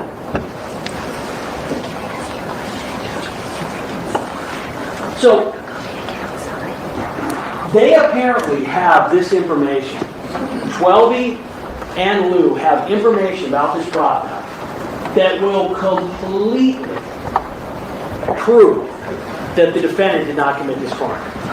And when does it get turned over to prosecutors and police for the first time? January 20th, the day before this trial started. Now they say, oh no, but actually, we told them about it in August 16th or 17th of 2024. That's still almost 3 years after the incident occurred. Remember, ASAP Lou is at the house when the search warrant is served. He didn't even have to go to the police. All he has to do is say, hey, you know what? That magazine, that 9mm magazine, that's mine. By the way, it was a prop gun that he had. Nothing. You know why he didn't say it? Because he hadn't made up the defense yet. That's why. Do you know why Twelby didn't say anything? Because he hadn't made up the defense yet.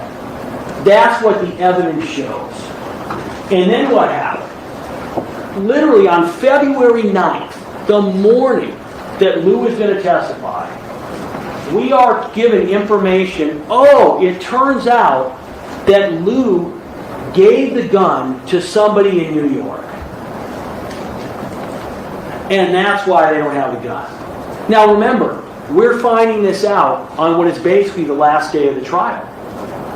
We don't have the ability to get that person. But the defense, that's someone they've known about all along. Where is he to testify about this gun?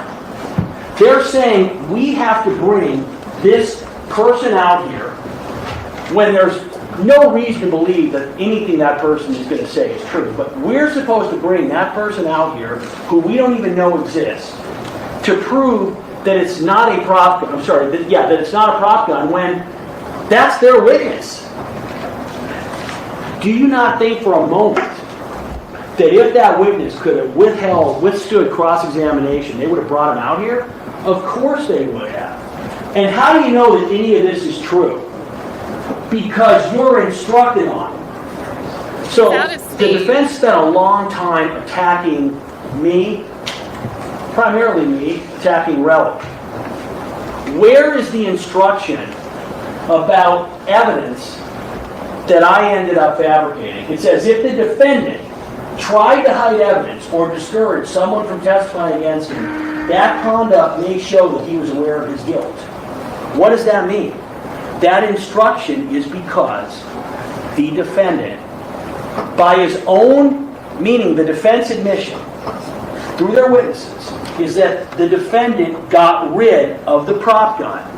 The piece of evidence that would demonstrate that he's innocent of these charges, that he got rid of that gun after the incident.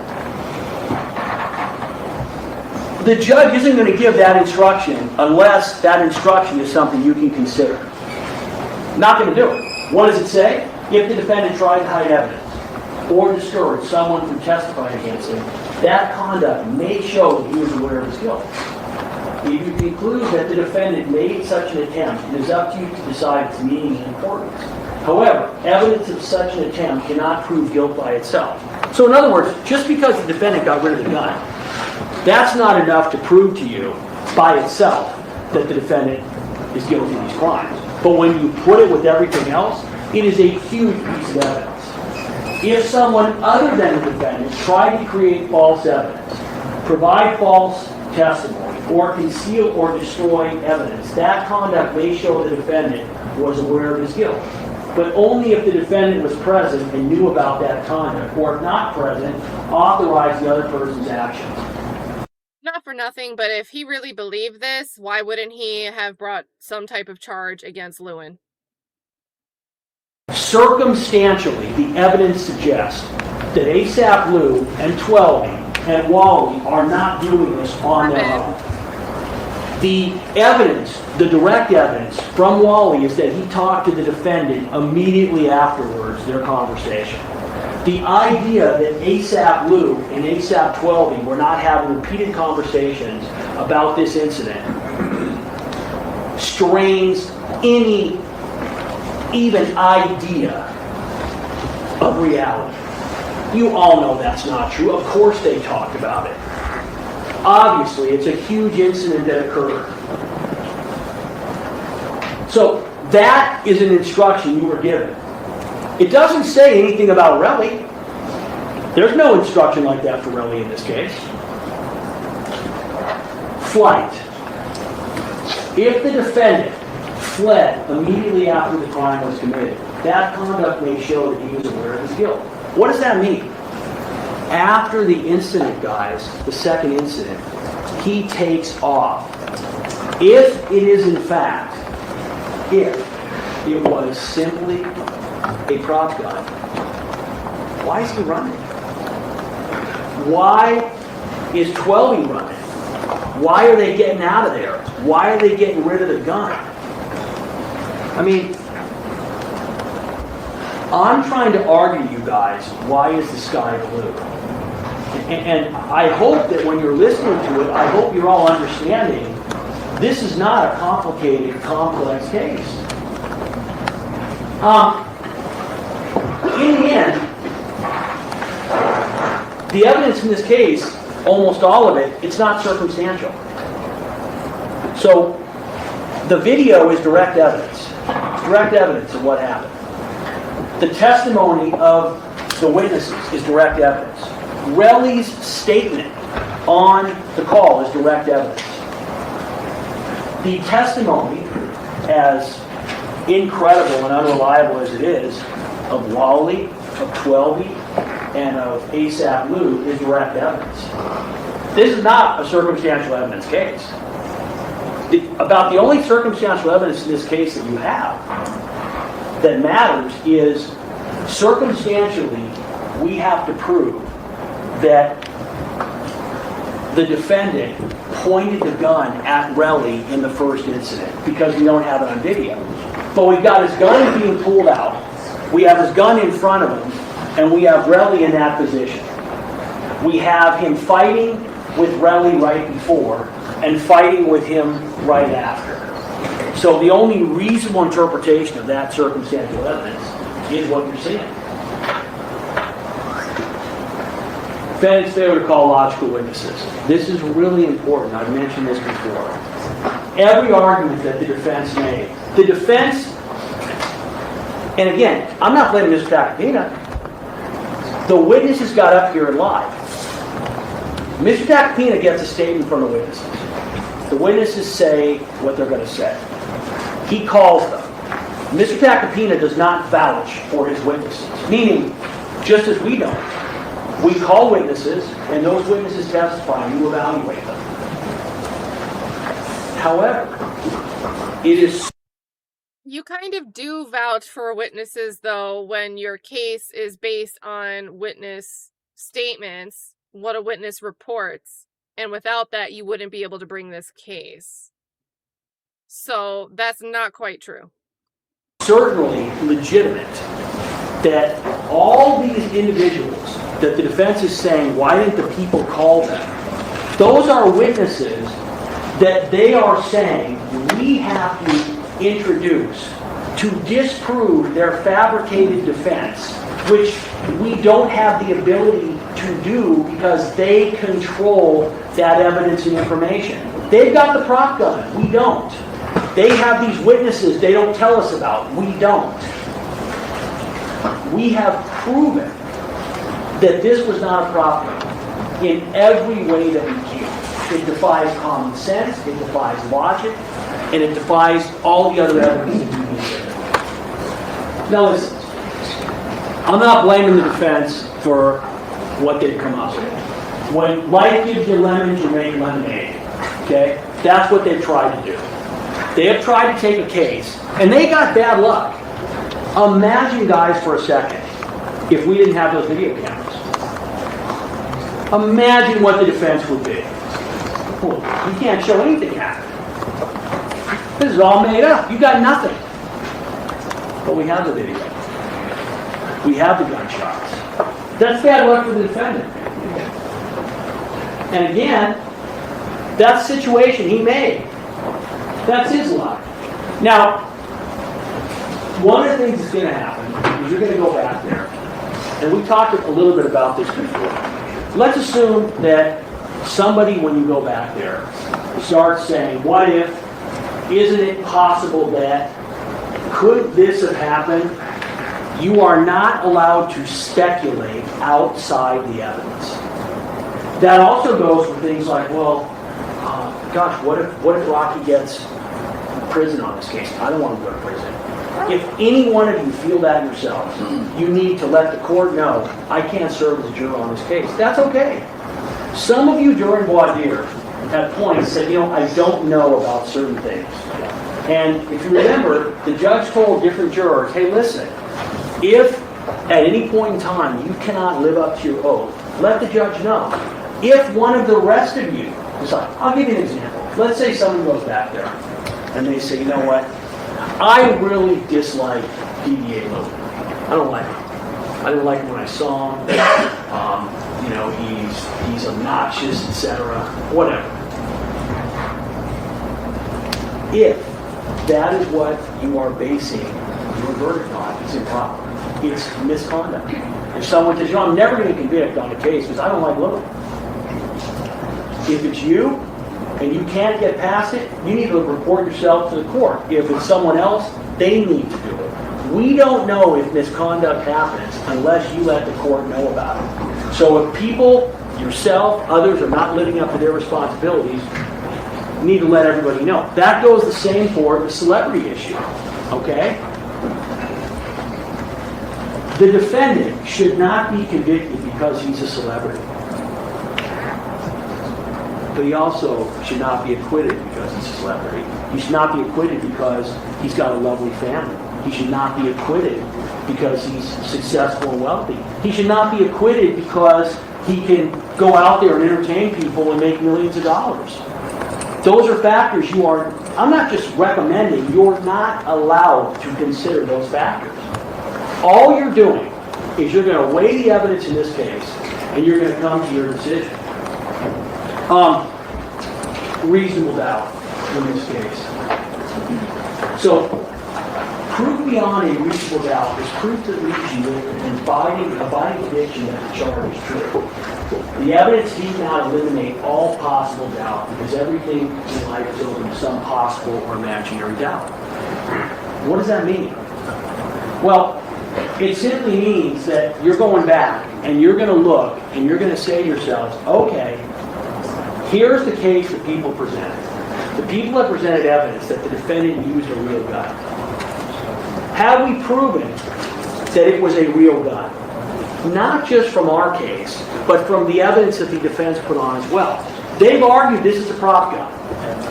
And when anybody goes back there and says, well, wait a minute, I don't like Relly, I don't find Relly credible. The problem is, what do you need to find Relly credible about? The defendant is, the evidence is, they're admitting it's him. They're admitting it's a gun. They're admitting he fired it. They're admitting that's him at both locations. The only thing that they are really disputing is they're disputing that Rocky ever put the gun up to him in the first incident, which, by the way, once he pulls it out and he's pointing it and you can see it, he doesn't have to point it at him, but once that gun comes out in that situation, you can read the elements of 245. They've met it. The second incident's easy. He actually fires the gun. So where exactly is Relly's credibility? Where is it material? It isn't. They have put Relly on trial in this case because in the end, he is a very convenient target. Legally, it doesn't work. Commonsensically, it doesn't work. But that's what they've argued. You can come and should come to the conclusion in this case beyond a reasonable doubt based on the video and based on the defense in this case. But if you need Relly's credibility, the best evidence you have comes from Wally, their witness, and that tape. Yeah, that's the only thing you need to listen to. Any testimony in court, that's in court. Everyone knows why we're in court. That is the one piece of evidence coming from the defense where there's no argument that Relly knew he was being taped. There's no argument that he had any incentive to be untruthful. And you listen to him and you know what he is saying is true. He is shocked. He is basically telling Wally, dude, I tried to get money from him. He don't want to give me any money. Why'd you bring the boys in? He won't give me any money. He tried to kill me. He tried to shoot me. No question. By the way, Wally never mentions it's a prop gun because the defense had not been thought of yet.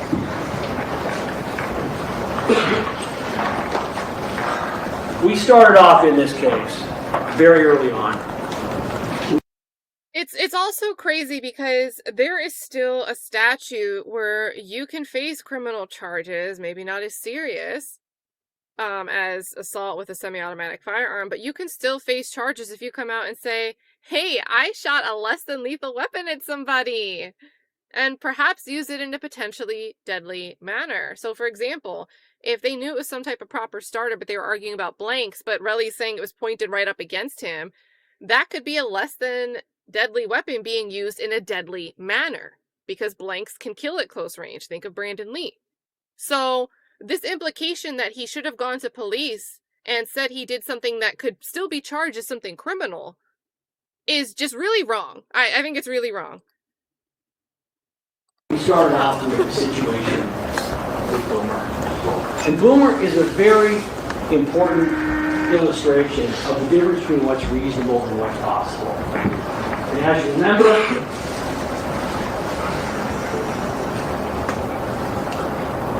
we know what happened. We know that the evidence demonstrated that Boomer was the one that got into the trash.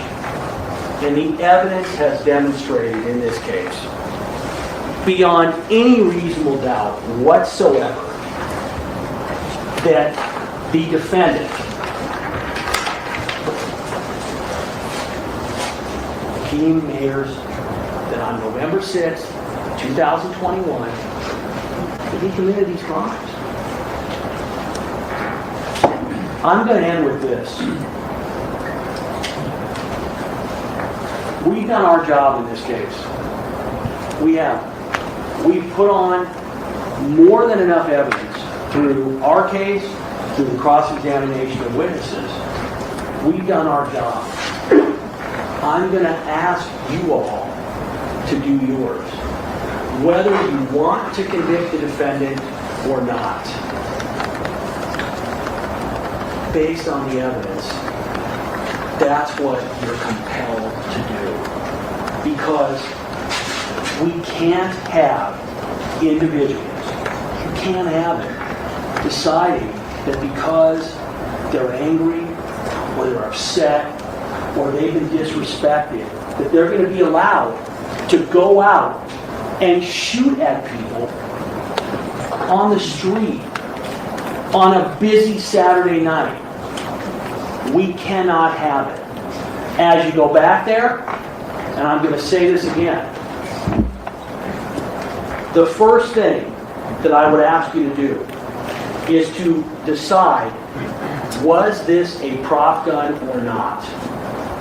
And if you decide it is a prop gun, for those of you who do, you're going to have to get past all of the nonsensical evidence in this case. You need to ask yourselves, are you following the evidence? Are you following your head, or are you following your heart for whatever reason? Once you do that, the case is over, because that means the defense is fabricated. That means it was a real gun. That means you can't believe anything that was said by any of their witnesses. And that means that in the end, the defendant used a real firearm and committed these crimes. Again, as defense counsel stated, I want to thank you all for your time and for your attention. I want to thank Judge Horne. It's not been an easy case. And I want to ask, to the best of your ability, when you go back there, you pretend that he's not ASAP Rocky. You pretend that he's just a guy named Rakeem Ayers. And you treat him the way you would treat anybody else who was accused of these crimes with this evidence. And when you return a guilty verdict, that is not on you. That's on him, because that is what the evidence has demonstrated. Do not let anybody tell you that you own his conduct. He owns it. On November 6th, he made a very foolish decision, an illegal decision, a criminal decision, a decision that could have hurt individuals far worse than what happened. And it's your job and your responsibility to hold him accountable. Because if we're not going to hold privileged people accountable, who are we going to hold accountable? Again, thank you for your time and attention. All right, they're approaching. They're approaching and Lewin looks confused. All right, chat. Scale 1 to 10. Rate Lewin's closing, or rebuttal closing. Oh, are we coming back? The first remark relates to the jury instruction on circumstantial evidence. It's jury instruction number 224. We're correcting it. Jury instruction number 224 tells you everything you need to know about circumstantial evidence. There was some question about whether it was shown in its entirety. The entire jury instruction is in 224.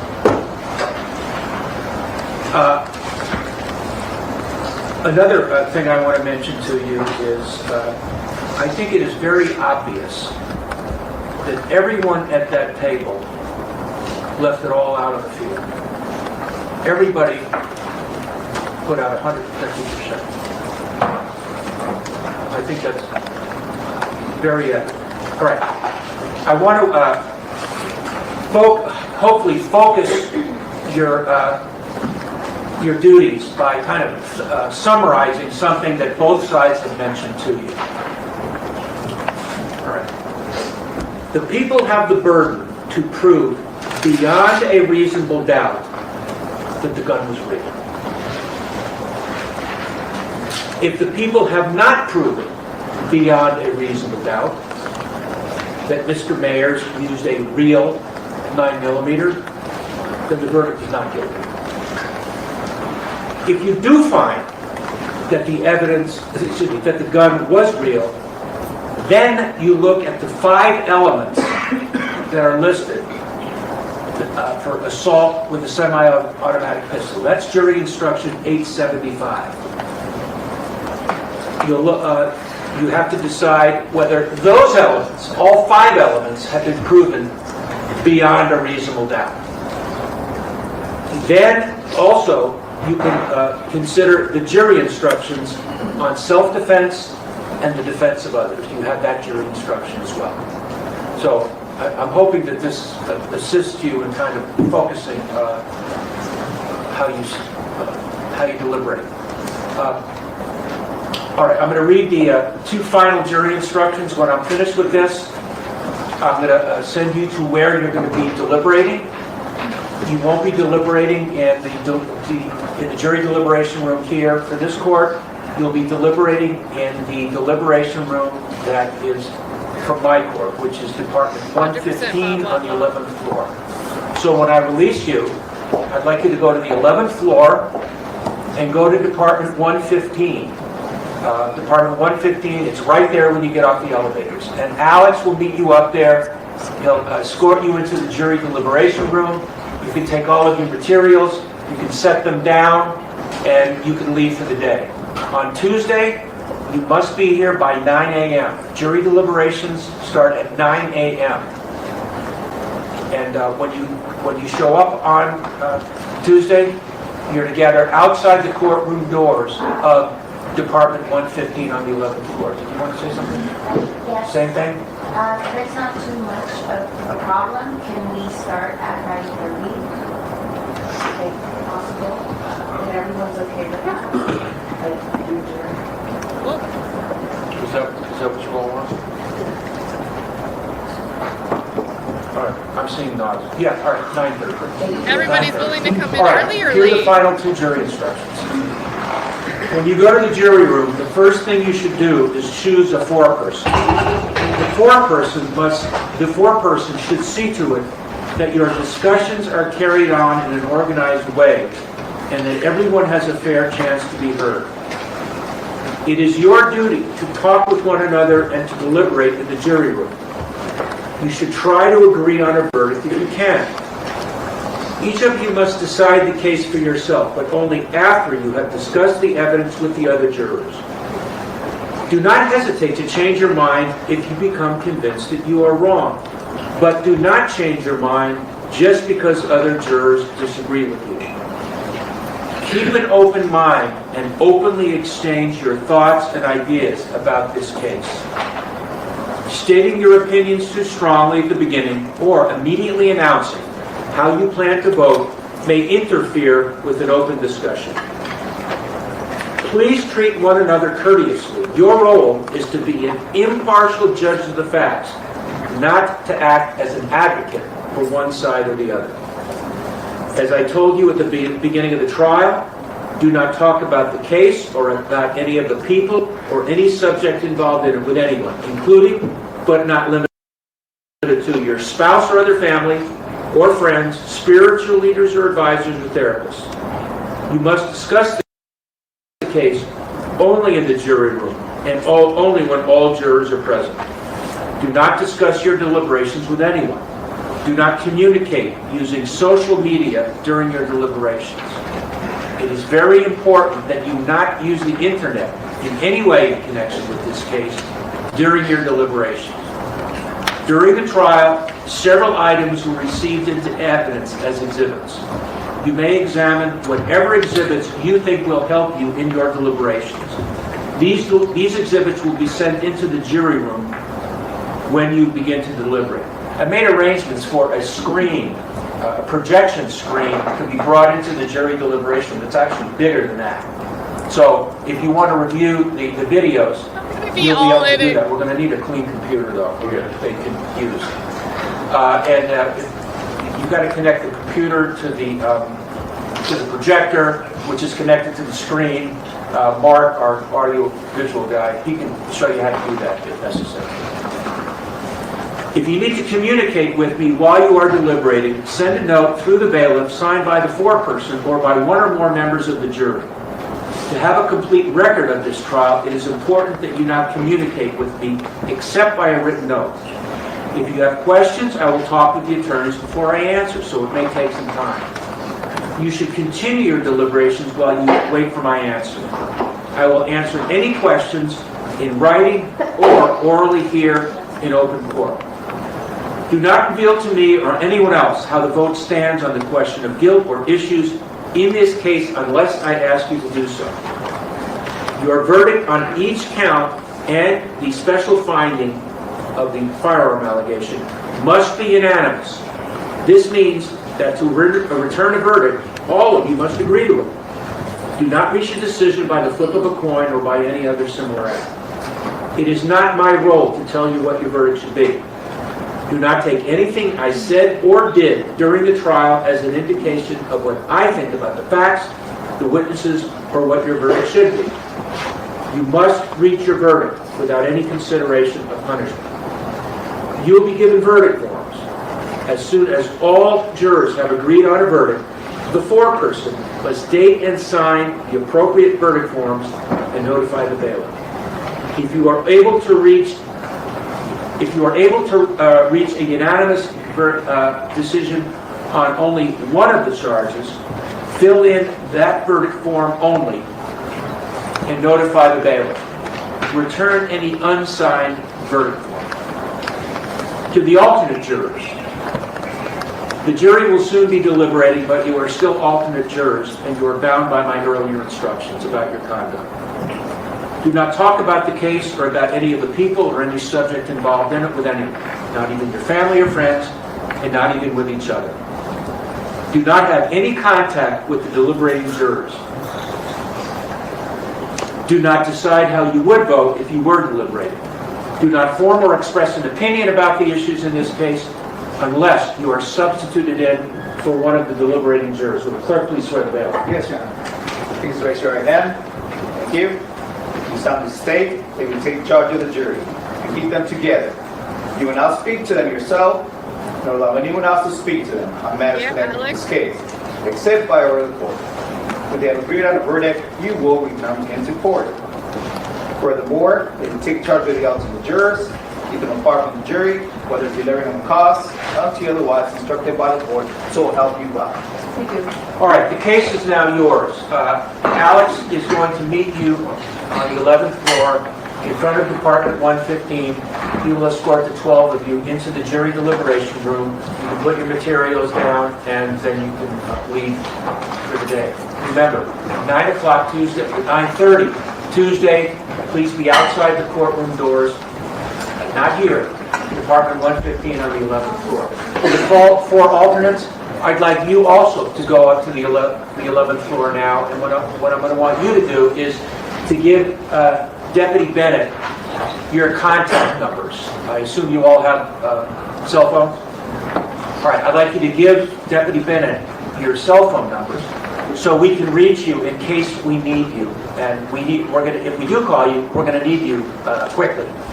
So while the jury is deliberating, you can be in the hallway, you can be in the jury assembly room downstairs, you can walk around, you can be in the cafeteria, but you have to be ready, willing, and able to come to the courtroom if you're summoned. All right, you folks are going to be excused now. Take all of your materials. Council needs to remain. We have a couple of council. Your Honor, what should the alternates do with our materials? Well, like their notebook? Yeah. You can leave those. We have the chairs upstairs in Department 115. You can just find a spot and you can leave them there. Everybody take all Oh my God. your transcripts, notes, notebooks, information. There are 2 aggravating factors that are listed. In the event that Mr. Mayers is found guilty, the aggravating factors that come into play. Obviously, if he's found not guilty, the aggravating factors have no relevance to anything. What I want to know is whether, if there is a conviction, how you want to deal with the 2 aggravating factors. What I mean is, you want the jury to make a finding as to whether they're true or not, or you want to let the court, me, at some time in the future, make that decision. What about, all right, in the event that the aggravating factors become relevant, you have a right to have the jury determine whether or not the aggravating factors are true. And they have to make that finding beyond a reasonable doubt. Either the jury can do it, or I can do it. Whether the jury does it or I do it, the standard of proof is proof beyond a reasonable doubt. Now, Mr. Tacopina has stated that I can make that decision rather than the jury having to make that decision. Do you understand that? Absolutely. Do you waive your right to have the jury make the decision and agree that I can make that decision when it becomes necessary in the future? I think, Join? that's it. All right, the next question is readback. If there is a readback, request for readback of testimony, what I want to know is whether both sides are willing to waive their presence and agree that the court reporter can go into the jury deliberation room and provide the readback of testimony. However, both sides will know what that readback is before it's ever provided. Interesting. I agree. We'll find that motion and agree what's going to be read to them. Any communication from the jury, whether it's a request for readback or a question, will be given to both sides before any response is given to the jury. If there is a request for readback, all of you will know what the request is and will hammer out what readback will be provided. With that, then we have no problem with the court will matter. All right. Again, Mr. Mayor, you have a right to be present for the readback of testimony. What would happen is the readback of testimony would happen in open court. And you would be there, your lawyers would be there, the prosecutors would be there, and I would be there. In the alternative, you can waive your right to be present. So what would happen is if there is a request for readback of testimony, the testimony would be provided, but it would be the court reporter going into the jury deliberation room and providing the readback, the testimony that is requested. And you won't be in there, your attorney won't be in there, prosecutors won't be there, and neither will I. Do you understand? Do you waive your right to be present? John? Yes. All right, the last thing is, I thought that 1 hour call would be appropriate, meaning that if the jury summons that they have reached a verdict, that the verdict would be read an hour after they have made that notice. Do you have any response? Okay, so they're setting a rigid More than time that, frame. less than that? I mean, no, it should be fine. I mean, obviously, no, it should be fine. Oh, that reminds me. Mr. Mayor's, well, under the circumstances, Mr. Mayor's needs to be here within 1 hour also. Yeah, all right. All right. People, do you think 1 hour is sufficient? That's fine. If we could, an hour and a half would be easier, but if the court wants an hour, Well, no, I can make it, 90 minutes would help us. I'm guessing. I'm fine with that. I don't care. That's fine. Once 90, that's fine. all right, we'll do 90 minutes, and if everybody can gather before that, okay? But it'll be 90 minutes from the time that we're notified that there is a verdict. What I said to the jury, that all of you left it all in the field, I mean that. You all put out 150%. So you did your clients proud. All right, anything else there? We do have one. Just one thing. So during the PowerPoint presentation by the people, they played the video from 1616 East Del Mar, and I can't be certain of this, but it appeared to us that the sound of the first shot was played earlier on the video they showed to the jury than the one that they presented in People's Exhibit 15. So just before we leave here today, if we can just look at the PowerPoint presentation to confirm that the video was the same video admitted as People's Exhibit 15 would be fine. If the shot was actually moved, that they modified that video in some way, we'll have to figure out some type of remedy, but I just wanted to clear that before we break today. If that's okay. Nothing was modified in any way, Your Honor. We took the videos that were admitted and we used them in PowerPoint.